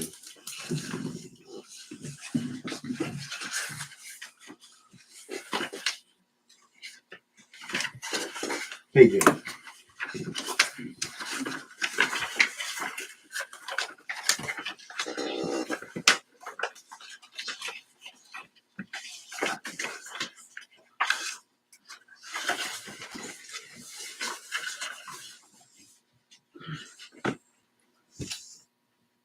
That's correct.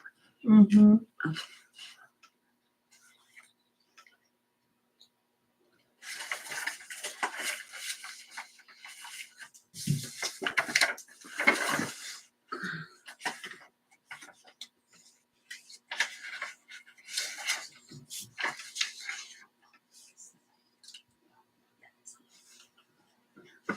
Where are the fees listed in the current code? Page 5.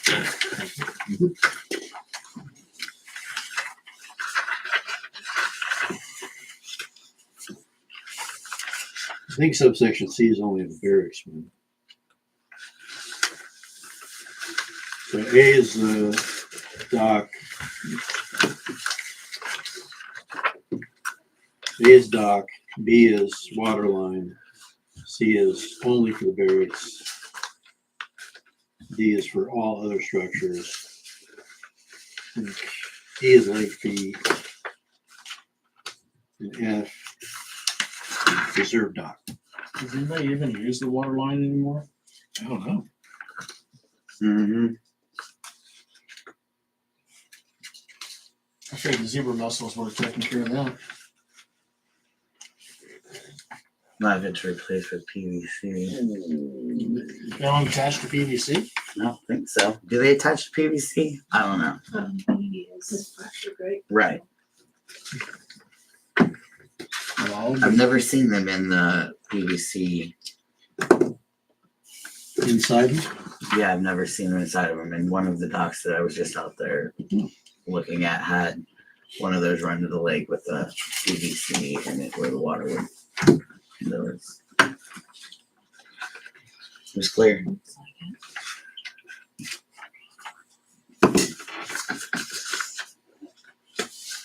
You're using the current fees? You're all correct? No, I, No. No. yeah, that's probably right. That's probably not right. Because I just, yeah, I had a What fees version. are you wanting to talk or Tim? A dock fee is $170. An oversized dock is $250. Dock that is an Airbnb is $500. Just tell me where you're getting these numbers, A, B, C, D. Yeah, that's the problem. I think Yeah. maybe that might I be- have the numbers myself, so that's how I'm getting the numbers. Is So maybe we need all of this then, because it's, I don't remember seeing what it had. I mean, if you altered it and said that's what you're charging for over for different things, then you may not have had that in the ordinance. In Right. explicit terms. right.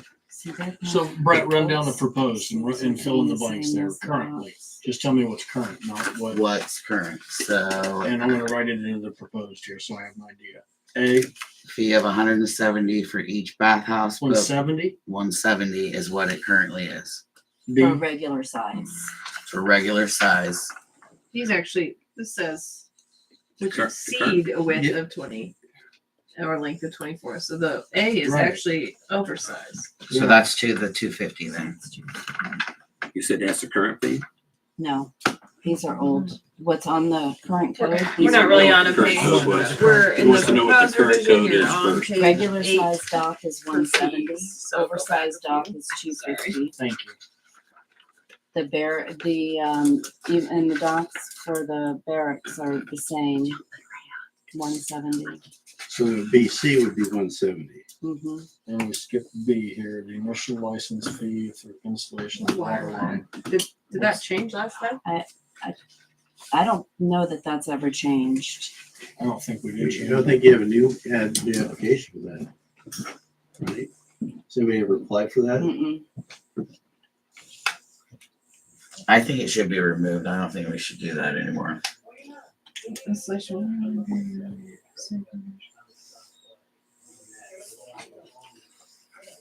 I'm okay with that. I doubt there's that many people that use that water anymore. I think you'd be surprised, but I just don't want it in there that it's an option that they can suck free water out of the lake to maintenance their yard when our citizens have to pay to do that very thing. No, is that consensus so I can edit this? I guess so. I don't. It's just for people to use for their. It's not drinking water. Well, yeah, it's not No. potable. Okay. That's what they would use to, Water the maters. yeah, their yards.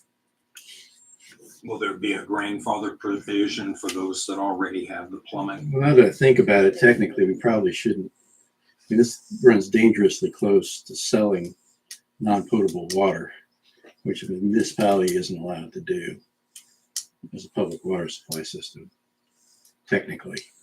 I mean, I think there was a case that came out 4 years ago where the city of Wellington was selling somebody raw water from their plant before, or from a well before they went to their plant, and they got really hammered. So if we were to be somehow found to have sold raw water, I mean, we don't charge per thousand or anything. We just, so it's really This is probably dangerous. That's not. I don't right. think we're This selling is the water, 250 we're- for A. Yeah. We're selling them the privilege of looking Have the into it. golf course. 170%. Well, I mean, I'll be glad to lawyer that if you ever hit Direct. it. Same thing. And that's. But either way, we're talking about eliminating them. Well, we're eliminating the fee, so, but I don't know if there's any, is there a desire for, And we really frown upon it. How about that? yeah, we really, We'll it's, go it's, like this. And give it's you just disfavored. It's disfavored activity. What's the answer to D? That's the all other structures. That's It is 170. 170. That's the current one you say. Mm. Yeah, for all other structures, current fee is 170. And then what's the, How come these numbers aren't matching what everybody's saying? Because you guys updated them and it didn't get updated. Yeah, because anymore. It's because when we've updated stuff, our stuff hasn't been getting updated in the actual system. We've updated it, voted on stuff, but it's never then been taken from the meeting and put into our system and updated. That's actually a problem that Robin's running through or finding right now, and Kelly is too, is that all the places that have been transferred or whatever and things that have been found are on the tablet, that they've never been converted to the billing system for the city to be billed out, which they are working on and will have fixed. Well, should we have fee numbers in this then? Well, Or I should think this- what you, this is what we're gonna be deciding. basically. I know. Yeah, That's yeah. our next So subject. the question then is, should we reference per the city fee schedule and take all the numbers out of this? well, I think So we don't have to change this regulation every year when we change dock fees. well, I have no problem with that either. I mean, if you guys want to just kind of say fees shall be as the master fee schedule of the city, and then every year you guys have an omnibus fee schedule, that's fine. You'll Because then we That just Make we your just job a lot adopt- easier? then we just adopt an annual fee schedule I at the beginning of every year, voted on by the council with input from the community, and we'll move I don't have on. a problem with that. If you guys, And then we don't have to. Like we program in well, what you'd have is It's like looks that a spreadsheet, Yeah. but it'd be a fee schedule. But it's a lot like what Justin built up for and us line last them all time. out for years to come. Well, And you can, or you just can, do but it. it's what's current, basically. You can't That way find people future can- But it's gonna- councils, remember that. But Yes. it's gonna say, not only this stuff, it's gonna say a boat license is this, a kayak license is We can put this. it all in one nice, easy Yeah. spot. So it'll be These posted are in City X. Hall and then on the website. But we don't have to change the city regulation every time we change fees. We don't have to pay Todd that exorbitant fee for this work. If we can do it this month, then we'll save a little bit of money.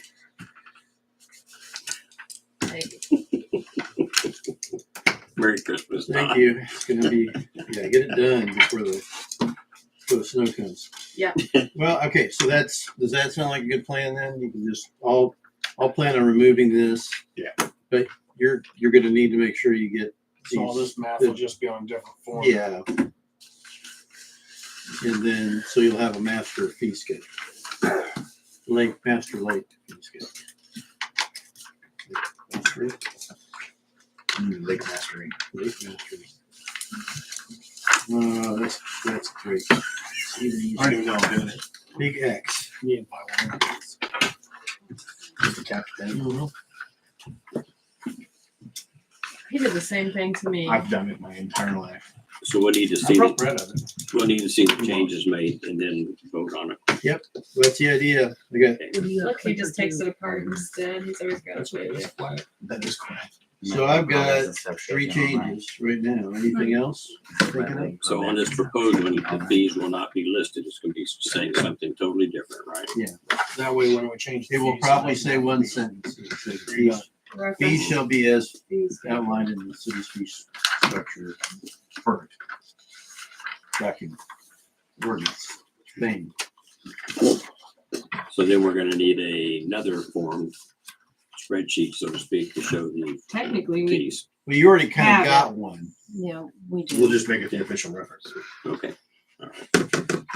Because this didn't have anything for boats, right?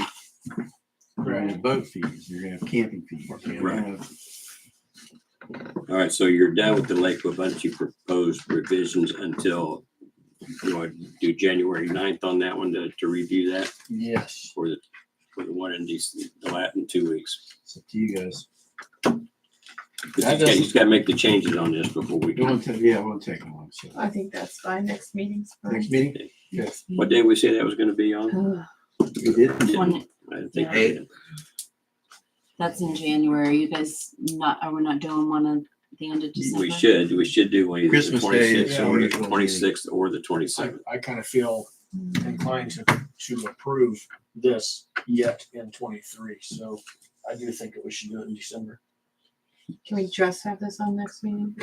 Well, there's not much else.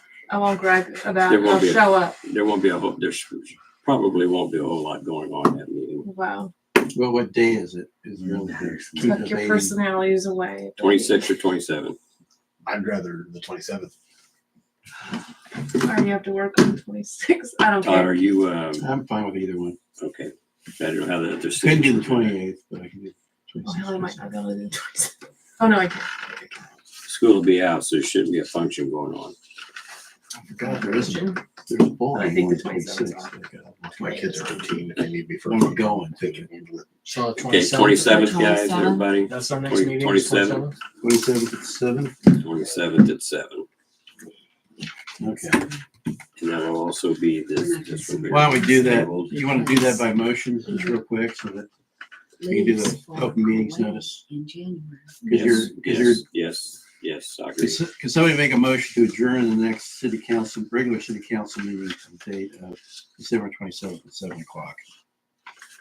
I move to adjourn the regular city council meeting from December 25th to the 27th at 7 o'clock.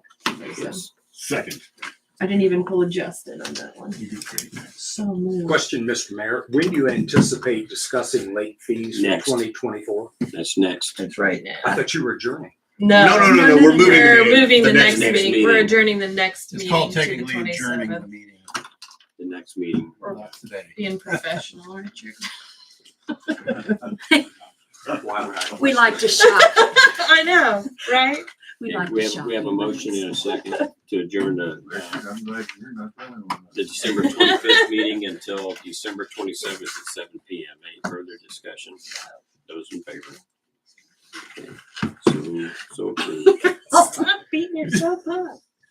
I'm trying to hurt that hard now. All right, next up, Lake Wabunsee fees. That's the only one I got.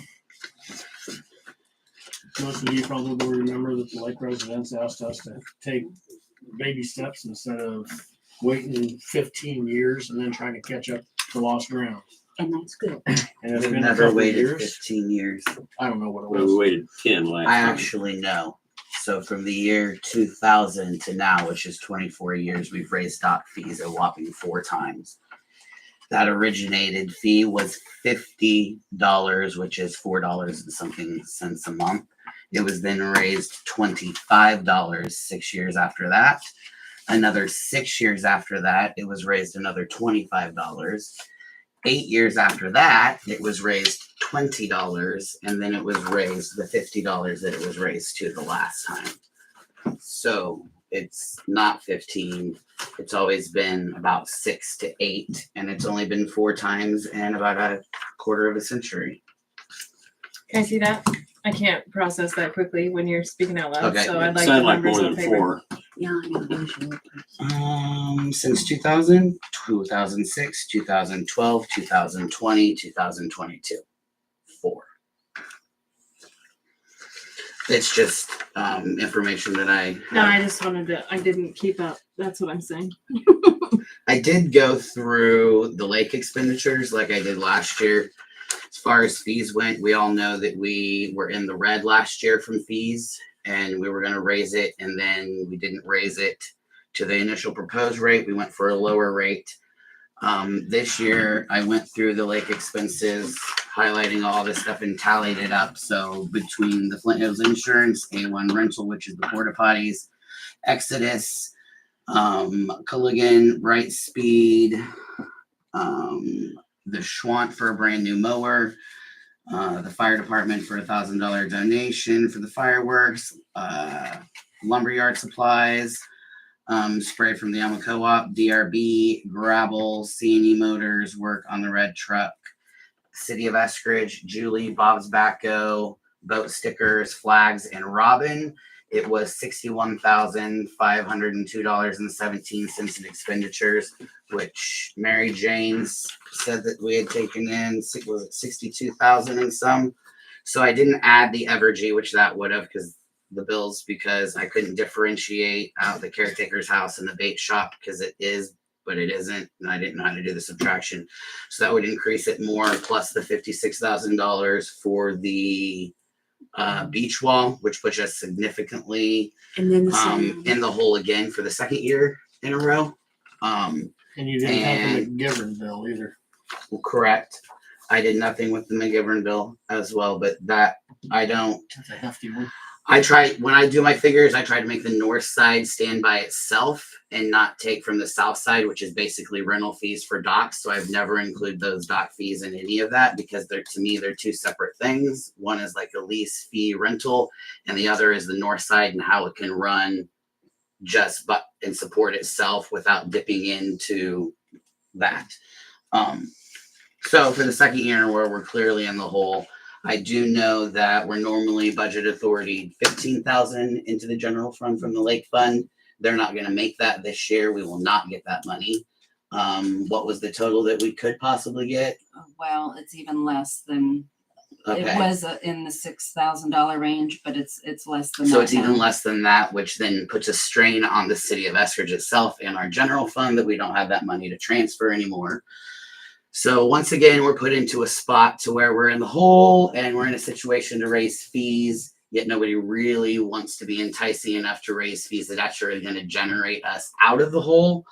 So I guess I don't know what to do here, because you started off wanting nominal fees, but we've been in the hole for 2 years straight. How do you propose we get out of it without raising the fees? We just can't raise them a nominal fee, because that's not even going to work, because we tried that last year, didn't work this year. I guess, I mean, I don't know. I know that currently dock fees are $14.16 a month. Everybody knows that I feel that is extremely cheap. I don't think I have talking to a single person that lives in this town or the area that does not agree with that. That's me personally talking with people. Even some of the people out at the lake understand that fact. I would propose that we do something here to generate money. And I just like to remind that everybody is watching this meeting and now knows that we've been in the red. And what are we going to do to get ourselves out of it? And the only way to do that is to raise fees. Speaking of fees, we did raise our water rate fees for our citizens. That increase at the end of it will be a 65% increase. So we raised the trash fees. That was a 25% increase instantaneously at a meeting in just a 20-minute time. So that's kind of how I was doing, finding numbers for increases for the dock fees.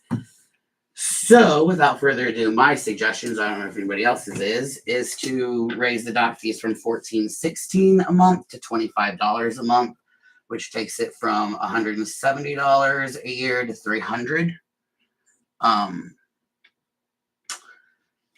If you want to go the percentage route like we did to our own citizens with the water rate, and we'll be doing with the gas rate, and don't know what that is. Like I said, a 65% increase to our citizens for their water rate, that doesn't even mean what the bill is actually going to be. It's probably going to be more than that a month when the bill totals.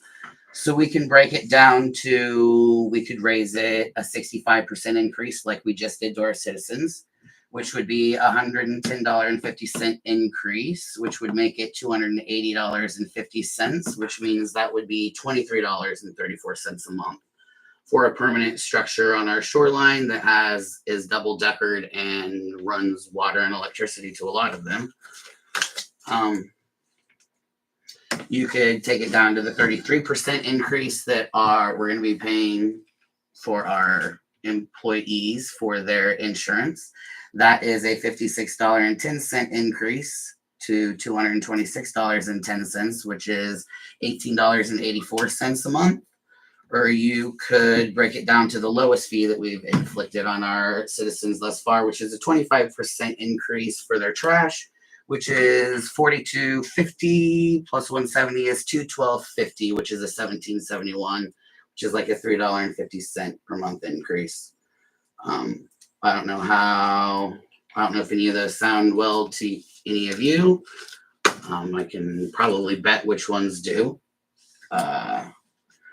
I still think the best option for us is to move into the $25 a month for a dock phase, which will generate us some money.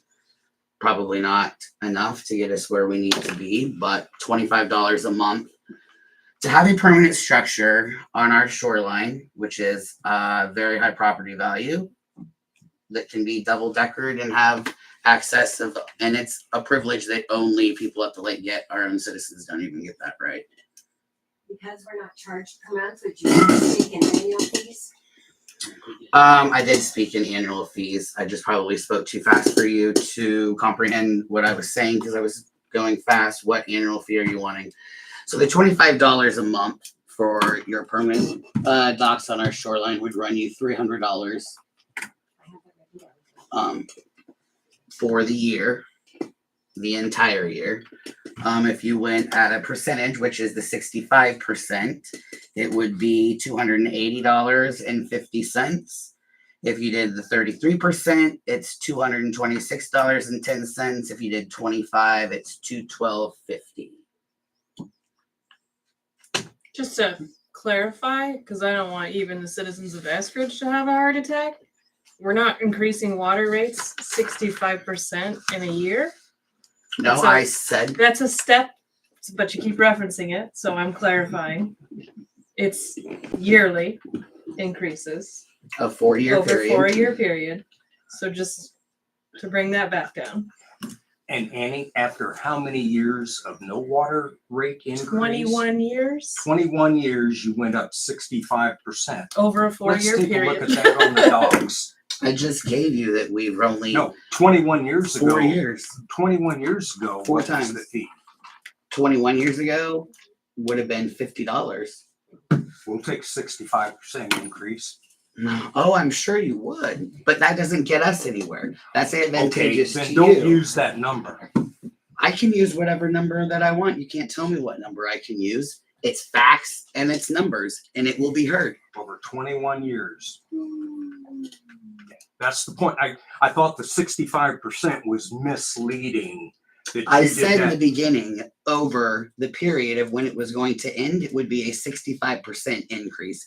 You clearly didn't hear what I said, but I did say that, so you can go back and read it or watch Let's it. not insult each other. I'm Come not on. insulting you. I'm correcting you.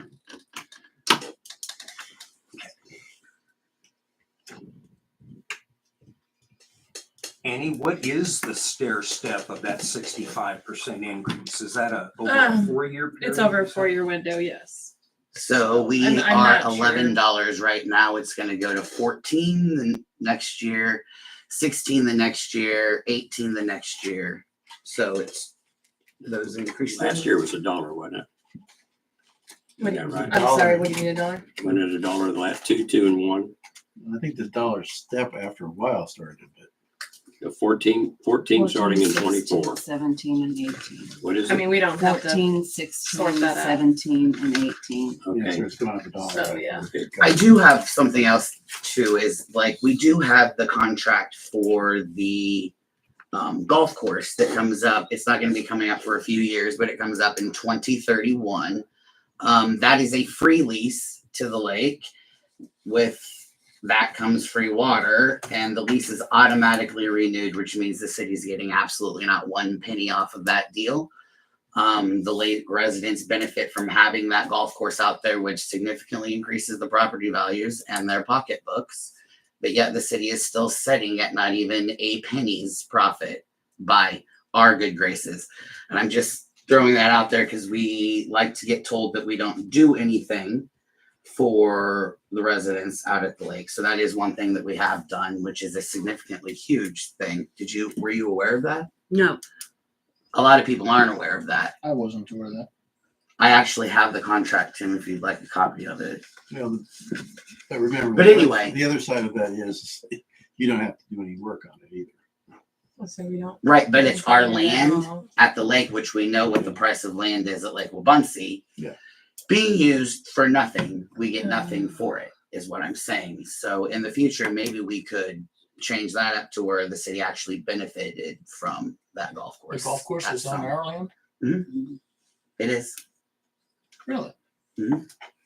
And the lease, I believe, is 15. You probably all know this, correct? It is 15 to 25 years, and it automatically renews itself conveniently. And the last time I believe was 2009. Anyway, that's just another way when that comes up down the pipe that we could generate some money from instead of allowing ourselves, in my opinion, it's for benefits the lake Benefits community. the whole community. Both high schools use it. It's a great asset to the whole community, not just the lake. It is, but it would be nice for the city to profit off of their land out at the lake. That's all I'm saying. It's run as a non-for-profit, and it's not making money. I think you should probably invite the. But it's making you money in your property value. I think you should invite the golf course board before you speak of this to at least let them defend that and what they do for the community. I don't know what needs to be defended. I'm just stating the facts. But I mean, we could do that. Anyway, we're getting off topic and it's 9 o'clock, so we need to decide on a fee increase here. And I guess the magic question is, do we want to stay in the red or do we want to be above in a profit? Now, you mentioned expenses for the last 2 years. Do you have a proposed expense for the coming year? What do you mean? What do you expect that the expenses that we've incurred the last 2 years, are they going to increase, decrease, stay the same? It's going to increase. It's going to decrease probably $60,000 because we're not going to have the beach wall that we're going to have to pay for again out of that. All right. You probably had to collect that to go and fix the spillway, or at least save money for capital improvements, like the spillway. Regretting it. But like I said, every year we get money transferred into the general fund, which helps us run our town, is what the general fund is. And this year, we are not even getting that. So to me, it's a huge deal. I don't have to look at these people and want to raise their fees. I happen to really like a lot of them. A lot of them probably don't really like me, but we have to do something as a town to do something to better our town and our citizens and their tough decisions, but we have to make them. I know I keep getting asked, what are we gonna do to dredge the lake out? When we're in the red every cutting, picking year. There's so many things I'd like to do out there. We don't have any money.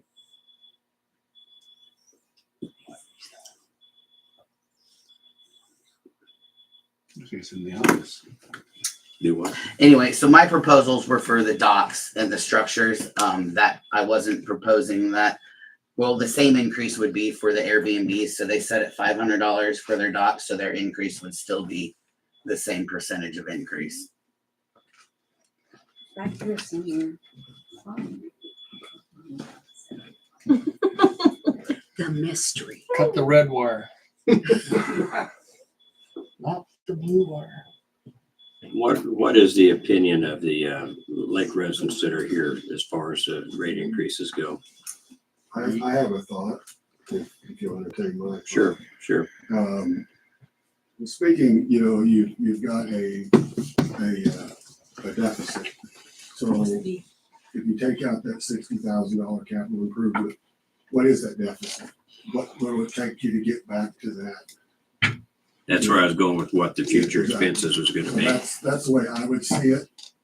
And as expenses increase, but as lake residents, myself, I'll speak for myself, we're paying he called it a lease, a rent in in the rules, it says it's permission, whatever you want to call it. It's a license fee. It's not a tax, it's a license fee. Okay. Whatever you want to call it. So, and then we have people come in and say, we've got this that needs to come out. And you say, go ahead, but it's on you.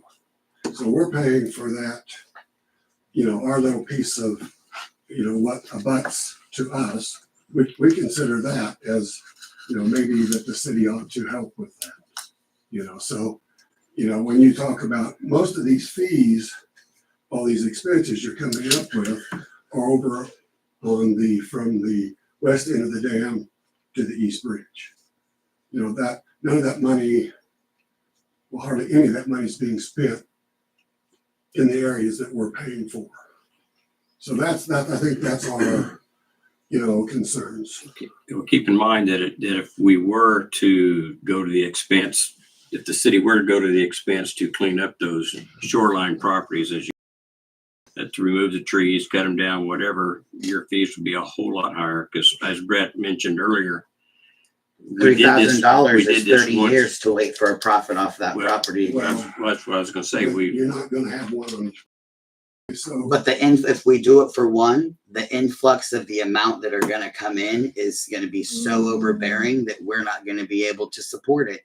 It's happened. That's why it is. Okay. It's a fact. So what is the revenue for the city from the west side of the dam around to the east bridge? What is your income from the lake residents? You talking And dock fees, structure fees, what is that? What is that revenue? Are you talking about from the west side of the dam going south and then back to the dam? Yes. He wants to know what we're I making just off want to dock clarify fees. that. Yeah, what's the revenue that we are? So standard docks, we make $43,520 on, $14,000 on oversized docks, and $9,000 on other structures. So a little over 66,000. And this is a rental fee. So basically it's an added extra thing because it's not anything that we would ever do if you guys didn't come to us and want to use our property in the way that you. So that should be a profit to the city of Eskridge. The city of Eskridge doesn't see a penny of any of that you do. It is a lease fee. And I understand you guys coming in and wanting to know what we're going to do or improve. But like I've said before, and I will remind you, tenants don't get to dictate to their landlords how to spend they're getting paid by them. It's kind of the same situation here. You don't get to come in and dictate to us what your rent to us is to be paid on. If we were smart, we'd be taking more of that money and be putting it and locking it directly straight into this town, which is why we're all here and exist, is the city of Eskridge. There's one council person here that doesn't quite agree with that philosophy. I want to keep that money at the lake. However, yes, you're right. I do want to spend that money over by the campground. We've got to do something to replace our bait house. I want a decent shower house. I want a lot of things over there. But so far, the only thing we've been able to do is replace that darn wall that we've been trying for several years. Great, and I respect that. But those improvements that you're doing is going to increase your revenue.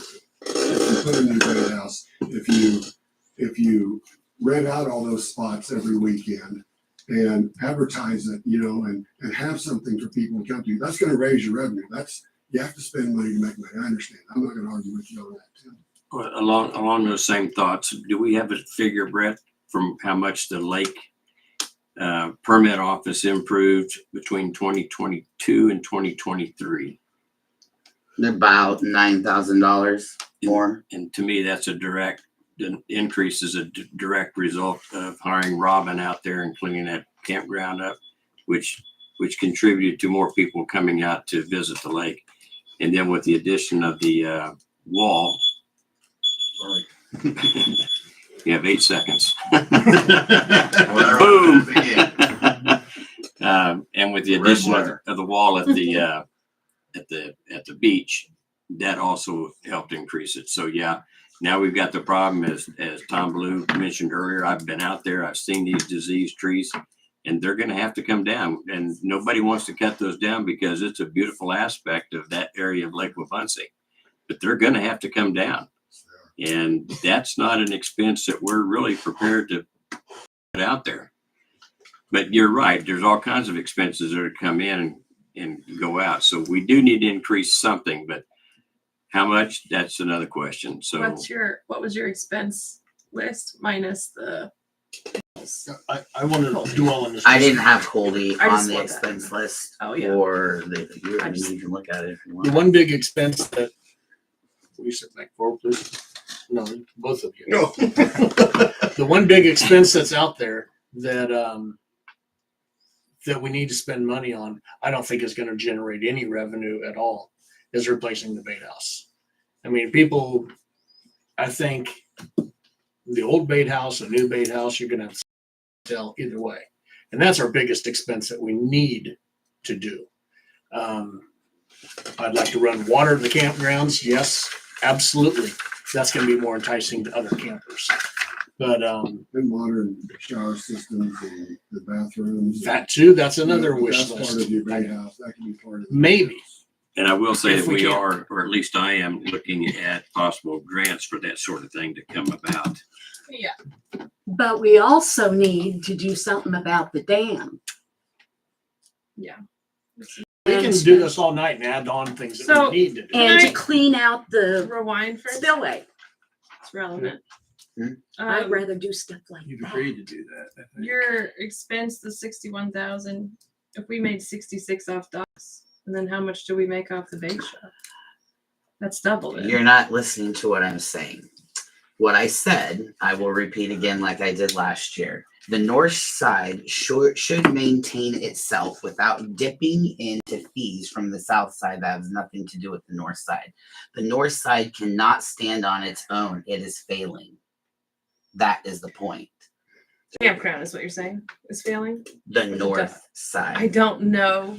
It's South, north, blah blah blah. I Yeah, don't but stand out at the lake and look at it. My house is built the wrong direction. I don't even pay And campground. the city's Just refer to it as city's the property. residence or the campgrounds and simplify everything for me. Thanks. if you want to call it the campground, our campground then would extend from the east bridge I understand. Yes. all the way over all to of the that. dam. Yeah, I get it. I mean, if you want to refer to it that way, that's fine. Just makes my But life I think easier. it should be city or residence side. That would be even better to clarify, because that However, covers it all the way across.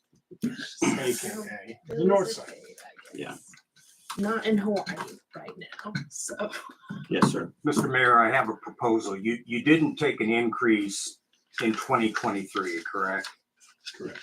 So I would propose a 6% per year increase, which would translate to a 12% increase starting in 2024.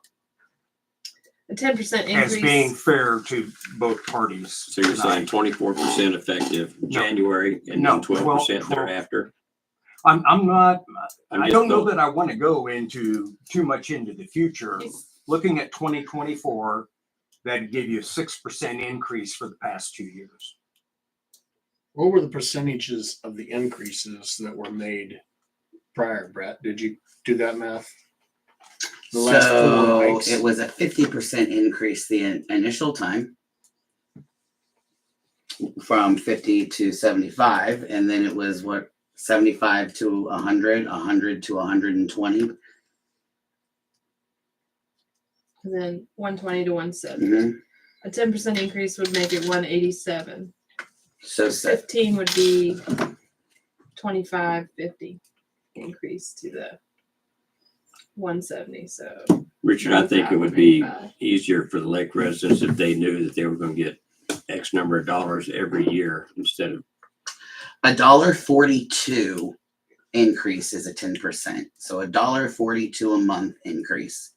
Listen, I could be bold here and we could generate $350,000 for the city instantaneously if we would raise the dock fees to $100 a month. It's not an overstretch. It's not screwing anybody. It's a reasonable price. sorry, you're saying $300 for a regular dock would make. No, I'm you're gonna- changing it now to $100 a month, $1,200 a year fee. It's the same as Council Grove. the same as other lakes that I've looked into. Well, Council Grove includes the lease of the land that the people's houses are on. That's the difference. So there's nobody to compare to. Water Lake is real simple. And the monies that I'm sorry, what lake? they charge whatever it is that they need that piece of property between theirs and the lake. That Is can't that be the right, Doug? measure here. No, it just can't be the measure. Well, I'm just saying that's how other people do it. That's what we would use. Do you know what it costs for a slip like down at Pomona? Oh yeah, but that's a 5,000 acre lake too. So we wouldn't want to compare ourselves to that one. Well, Pomona's a core lake too. Yeah, and there's no. You probably don't have the amount of people who have slips down there. It's going to be phenomenal.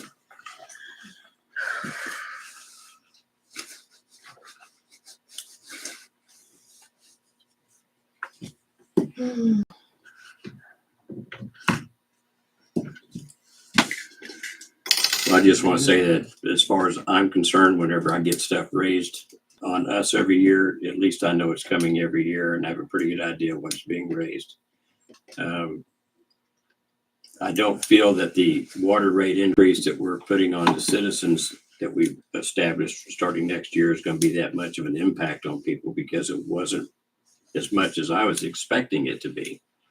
But on the other hand, if we wait 6 or 8 years to raise a dock fee, for example, and we try to get caught up at that time, then it's all hell breaks loose, so to speak, with everybody because the jump in the fee is quite heavy compared to what they've been paying. So as for me, I'm just saying for me, I would much rather see a steady increase every year as opposed to I agree with boom. that. The How do thing you is, feel about Terry, I that agree steady with you, but incremental we have, increase that we know going forward? I agree with you, but the thing is we haven't been maintaining the increases all along, and we're still in the catch up to where we should be mode, rather than the mode where I would like us to be is, smooth sailing, everything's well, we just got to keep with the times, with the inflation rate, with whatever, however you want to word it. We're not at that point I have a where we can take a suggestion. baby step. I think we should let our citizens decide.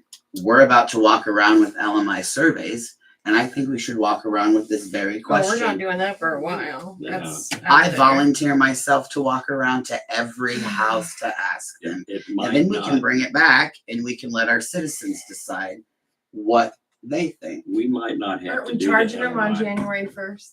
We can do that for next year. Decide some small rate that you want to this year, because that's all what you want to do. And I will put in the work and effort to have that information of our citizens at the next rate increase. And it would be lovely if you could do it in such a fashion where the data was collected, maybe not by just one person. What do you mean? Well, Yes, Brett, when you go yes. alone door to door, we don't know if, and I'm not calling you dishonest. I'm just saying. I'm the only one bucking up to go door to door. Everybody else is busy. Okay. I can't even get anybody to bring But any it numbers but won't myself hold to this very any meeting. weight when you come back to the table and say, I talked to these people and they said this. I mean, how do we know you didn't skip certain people? How do we know you didn't leave people off? And I'm not accusing you of being dishonest. I'm just saying it's quite easy to affect it on your own. Let me say a couple So, of things. Even like the online messaging forum where people can anonymously put in would be a way that they could put in their information, or we can make them record a name. It doesn't matter. I don't care, but in a way that it's a little more. Well, yeah, you would have the participatory. thing and they would sign it when you went. And if they didn't want to sign it, they didn't want to sign it. But again, you can. But there's a lot of you people can that would choose sign which that. doors to go to. All right, let me interject here. If you remember when we were talking about the LMI survey earlier this year, we thought we were going to get that result in late August, early September. You remember that? Yeah. Okay. During those discussions, it was told at the Flint Hills Regional Council, of which you all know I go to all those meetings, that when that survey comes out, the low to moderate income results of that survey will be the only thing that we're going to be allowed to use when we apply for grants in the future. So hold off on doing an LMI door-to-door survey. No, we're not. Hold off on doing any kind of survey is what I'm getting at. Number one, I want that cleared that we're not going to be doing an LMI survey door-to-door. Okay. And only unless we just absolutely disagree with this. Right. with Everything the- LMI will be very legal and Right. to the line. So the other thing I was going to say, out of this That includes conversation. you. Let's just throw it out. I just want to throw an example now about the late fee at the dock. 21 years ago, it was $50. Yes. Had the council raised it $10 a year, everybody been happy with that, wouldn't you think? So 21 years later, your dock fee would be $260. And it's what now, 170? Is that right? Mhm. Okay, so now if you want to stretch that out and add, starting at 260, and hear me out, follow me on this, and you put it on a spreadsheet and you put $10 beside each year thereafter, and then go to the proposed rate increase and put it on there for every year. At what point will they break even? Does that make sense? Mhm. Did anybody confused on what I'm saying there? I follow what you're doing. I have to see it on paper. Right. Yeah, a lot of folks are that way. Same way with drawing Social Security. When you draw Social Security at 62 as opposed to 65, it takes 17 years for those two numbers to catch up to each other. So if you draw it at 62 and you live 17 years, you're 79. From that point on, you're losing money because you didn't wait till you're 65. Therefore, it's an individual decision to make. But so the same thing here, just do the same. I can put that on a spreadsheet, it's just a piece of cake, and figure that out. However, so if we want to do that to become equitable, the question is how much would we need to raise it per year in order to get to that equal point to where it would have been had it been doing it all at one time. Go ahead. I'm channeling Gary Hansen here, so you know where I'm coming from. City financing is twofold: tax-based or revenue-based. You guys are aware of that, and that's why you have water department that you just raised rates on, because you are anticipating capital expenditures. The way that you deal with capital expenditures on your level is that you get USDA loans for multi-million dollars that you pay off over 40 years. There is no program that I know of that exists for capital improvements for dams, spillways, recreation areas, or such. Not a lot of grant sources either of that nature. You guys don't have, am I wrong? You guys don't have a capital fund for the lake. You have zero. If any of those things have to get fixed, they have to get fixed either on two ways: tax base or general obligation bonds. You guys probably can't. How are we going to come up with money? Yeah. We're not. It's $2 million to We dredge can't- a cove. That's why the Maybe example if we're of a lucky. water utility rate is a problem, because you have a federal source of funds that you can fall back on that allows you to increase the rate at the rate you're increasing it. If you did not have that, you would be increasing it sharply and much larger than you were. And you don't even have that here. And I think Gary's harped on me every time I see him. He says there is somewhere in the past that you guys have gotten funds partly paid for fixing the spillway. He said it was regrouting it. He said there's an agreement in there where you guys have committed to doing it next time. He says it's there in writing. So he says it's coming. Thank goodness you can't bind future councils. Well, there you go. But it is thinking ahead, you know. Kicked that can down the road, didn't they? Well, you can hardly blame them. I mean, look, it's a hard thing to do, right? Raise rates on people. I mean, Well- you're not the only ones. I've got cities that do this all the time, have this trouble. With Terry's math, we're $90 shy of where we should be. Annual. If you raise One question too. So when they get taxed for those docks at the end of the year, because they'll get taxed for them, how much? You mean by the county? By the county. Okay. The county's going to tax them. So how much is your dock when it's taxed? As a portion of my total property, Because I know they I don't split know. it, right? I don't think they do. I've never seen it. No? No, I think the They value don't is- tell you what the value of your dock is and that tax and the other. They include the dock that's not on. I don't think they include it at all. I think they have a total But property I valuation. know lake residents have come in here and spewed my dock makes my value of my property Your $20,000 selling more. your selling value, Well, not that's your tax. total value. So you don't know what it is that they. Well, they could tax is probably per dock. measure it by the difference between what it would have sold without it for what it would sold, because they've got tier 2, tier 3 properties. So they can probably compare per, square footage basis what they got. And that probably is a reasonable extrapolation of the values. But it's the county doesn't pay attention to that. They're paying attention to a gross value number. $300,000 for a lake lot with a house and a dock versus $200,000 for whatever. Right. So that's how you measure that. But the county doesn't care.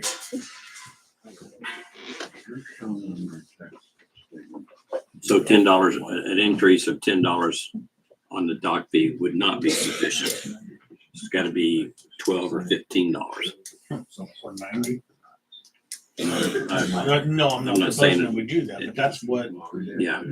with your math of $10 a year, which is a fair amount, But you'd that never, would put us $90 ahead of where we are right now. So again, if you're really wanting to hit that number, then we can always if you do it, consider a yearly increase to get up there, and it wouldn't be 17 years, it'd be 4 or 5.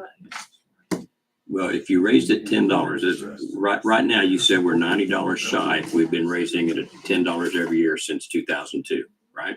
Correct. All right. So if you raise it $10 this year, now you've got another year added. How much headway do we make? Okay. None. You made none. You're still Right. $90 in Where hole. I'm So not proposing we just add no, $10. I know that's what I'm explaining this. I think to Tim, we can't raise it $9 and expect to get even. I was waiting to make that same analogy. I was right Okay. there with you. All right. Now, Okay, good. 12% increase that Richard suggested would be a $20 to our normal dock fee. So $190. 15% increase would be $25. So $195. That makes oversized docks $287 and the rental docks $575.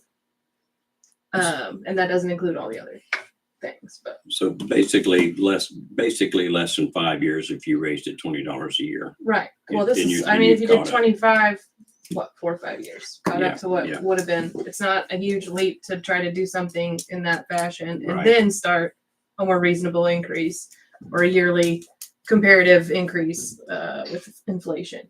Yeah. If you went $20 a year, it would take us half that time, which would be 10 years. No. No. We're only $90. We're only $90 in the hole. You're right. It's Well, going to plus the take other 9 thing. years to get there. No, if you raise it at $20, 15% would be $25. It would take 9 years Thank you. because you're only I done. needed Justin. You're doing good at replacing him. We're not making it up fast Because the enough other for 10 ourselves Yeah, to get yeah, anywhere. okay, yeah. That's another decade of the dam needing repairs. That's another decade of sludge rushing and it's not getting us anywhere, people. It's not. The small increments are not going to get us absolutely That's what I nowhere. go for. The numbers do not lie. Well, I definitely don't think 65% is required in one fell swoop for any of that. Regardless of what an increase of $10 a year would have What do you done. think, Michelle? You're staying pretty quiet.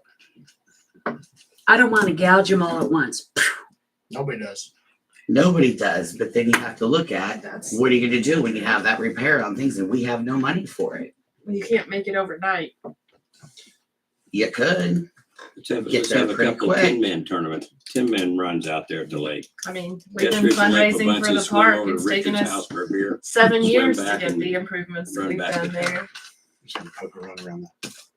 Right. My bike map on it. And Sure. a lot of my blood, sweat, and tears. This is- Yep. All of us have blood, sweat, and tears.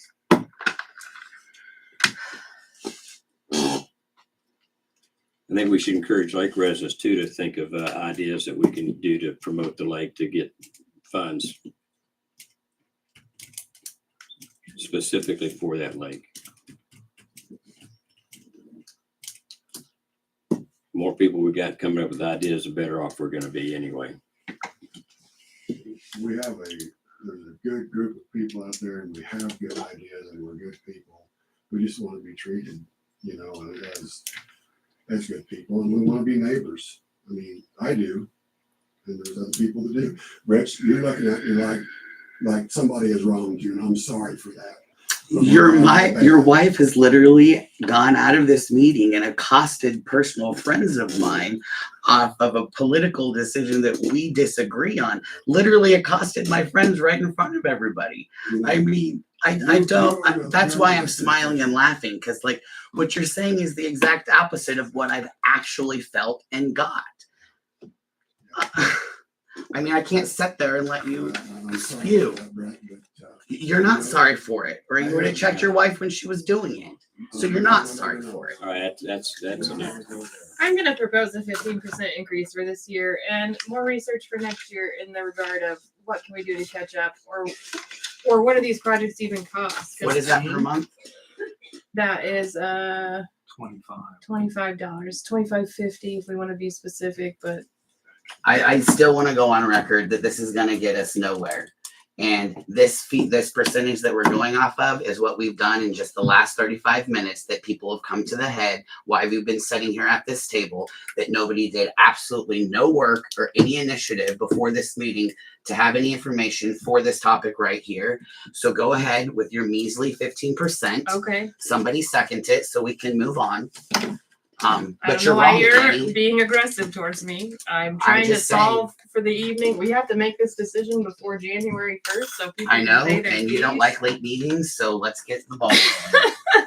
Wow, personal attacks are fun. Why don't you just calm down a little bit so we can actually conduct this like an adult? So you're making a motion? Yes, I'm making a motion for a 15% increase for 2024. We can reevaluate again. That's the great thing about being on city council. I'm stuck with you. Meanwhile, we're in the hole still. Didn't get us anywhere. No, we spent an extra Now they all know. $60K. Now they all know. Okay, we have a motion by Annie to increase the dock fees at the lake. Is that it? Just the dock fees? I think that's what we've been discussing all Dock evening. fees, structure fees. Well, it's So all fire included, pits. so Is it all fees? Everything included under All 12209. All fees increased by 15%. well, not boating and camping. Everything. Yes, just under all those. 12209. Yes, increase each by 15%, and we can round it. I don't care. I don't know how to say that. Just say 15%. 15%. And that motion was seconded by Jason. Now, any further discussion? Those in favor? Those opposed? Motion carries 3-2. Way to keep us in the hole. All right, Todd, you're up. Oh, my legal. You can stop. The Not my wife or my boss. Okay, all right. But we are in a professional meeting, so. I had you attack me before, so. I'm checking now because we come to the point where in the McGivern thing there, we do need to finally close the litigation, which would be a satisfaction of judgment. So I need the clearance to enter that, which would mean that you guys are satisfied that they have removed the dock, have removed the shoreline accoutrements, and are generally in compliance with the court order. So who's sitting at this table has gone out there to look at it?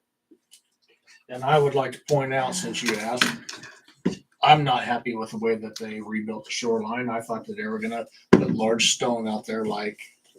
the other I'm not people I either. That talking was the about. deal, and that is not how they put it They were back. supposed to put large stone, and they, looks like they just dumped dirt that had flat rock mixed in it. Well, I mean, that's the order to restore the shoreline there was no order to restore the shoreline in any particular manner. Wait. was. When you and I were out at the lake and we were talking to that What guy, I was saying, we're saying the deal would be. Didn't I'm just saying we with the court discuss order. Big rocks here. What? We discussed here. I understand what you discussed here. What I'm talking about what the court ordered. Because we're talking about compliance with what the court ordered. We were moving to different things beyond what the court order said. Right? I don't know what the court order was. So The court order was I know not what to- we talked about in here. The court but- order was to remove the cement structure. There was no specifics about how to restore the shoreline in the order. Well, then we have no grounds. I don't like it, but yeah. So they just got away with it. Get away with what? I mean, we told them no small cut stone like retaining wall to fix the The shoreline. judge didn't tell them that. That was not in the order. We wanted them to do that. We asked them to do that. They did what they did. And we the haven't- judge didn't agree that they should put it back the way Judge, it was. the judge said this 3 years ago. He said, remove the cement walkway, remove the dock. Well, because to me now it's a retaining wall, which should be paid for. Well, there's nothing stopping right now from you guys assessing whatever fees or conditions you want on the existing owner. What we're talking now about is enforcing what exists as far as the order is concerned that the judge made 3 years ago. And whether I can go in there and alter it in some way. we can sit here and cry about it all night long about how we're not happy, but it's not going to change. So Is the dock removed? the dock is gone. Mm-hmm. Is the walkway gone? Mm-hmm.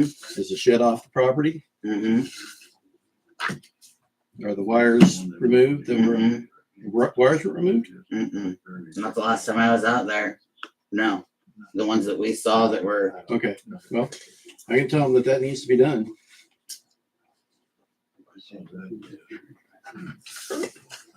Because that was part of that. What else we got? They didn't come in here and tell us they were sorry. Yeah. We're not gonna get that either. So we'll wait. The property till- has transferred officially over into the McVeigh's name now. Yeah, So it is actually no longer owned by McGivern at all. McGivern. He's So- still subject to the order technically, but we gotta, but that's the only thing I can think of. And probably McVeigh would probably be that. Where I was going with that is it's now of my opinion that if the McVeighs put in for their dock, that we have no reason to not give it to them. Except for moratorium. I don't think so. There was a dock at that place prior, and to me, that was not the reason why we did not give them that dock. one down for that? Yeah, same people. It's the Same dock. same people, Okay. But it wasn't theirs yet. but it wasn't theirs yet. It was McGivern's. Okay. That's why I asked them in the meeting, is it converted over to your name? And it was not. It was. So in let's not talk McGivern's name. hypothetical. Let's wait. If he wants to submit another application, he can. That's what I'm saying. Now would be a good time to do so for them. You are so hard to predict, Brett. Why?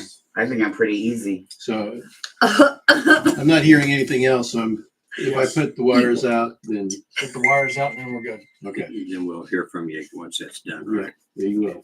Right. And just another note of, I don't know if anybody, it wasn't, I thought this may be on the meeting minutes, but it wasn't, or discussion, but I've got the paperwork from Kramer on the easements for the sewer project. I think that needs to be changed somewhat, so I'm doing that as far as technical compliance with the act.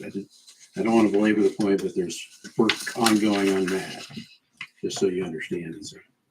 It's kind of complicated, but I can explain more, but I just wanted to let you know that's what I'm looking on too. All right. So hold off on- That's my moment. Okay, Talk, now, so hold up on any of the Yeah, the paperwork that letter. they dropped off. The letter, I'm looking at, reworking Okay, the letter. and- Before we go into, I'm done. before we go into executive session, I want to add on to my comments that I made at the last meeting about the mayor needing to have council permission to appoint. And here is a Kansas statute. Let me do it. Please. So you It's hard to do you one-handed. focus on. Oh, I can't get them apart. What two? And just to paraphrase, it says that the mayor cannot appoint. It doesn't apply. I have another statute that actually applies. That he cannot appoint people without the permission from the council.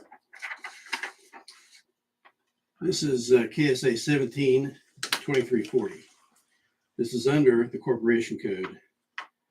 It is housing authority by municipalities, delegation of authority and powers. So this is the statute that actually applies. And this is for future reference for anything else.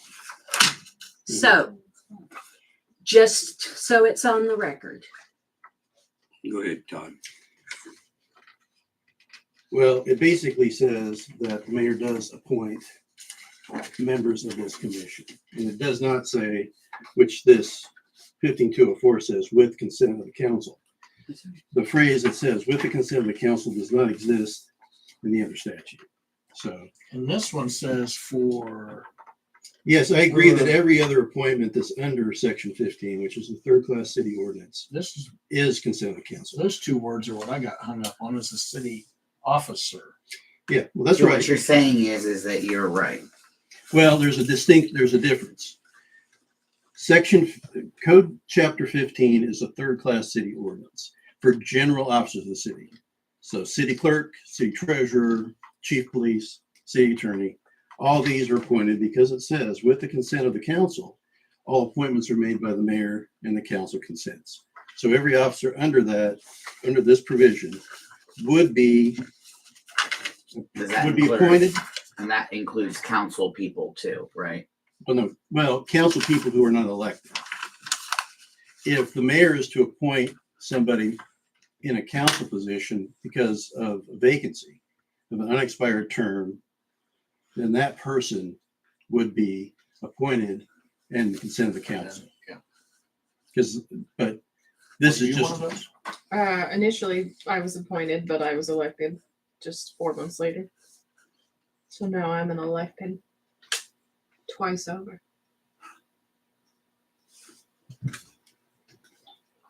so, And you all approved me the first time. yeah, so that's the difference. We didn't know you there. Didn't know what a pain I was gonna be, did you? The housing authority is a corporation under chapter 17, so it's a different entity entirely. And that says, it says appointed by the mayor, but it does not say consent of the council. So that's the distinction. So So, to go into executive So session. Terry can appoint to the housing board. yeah. Okay. Okay, before we go into executive session, I will let the folks that are here know that after executive session, we will not be voting on anything else. We will normally adjourn. That's what we historically have done in the last 2 years when we go into executive session, is to be done with it, so you don't have to hang around.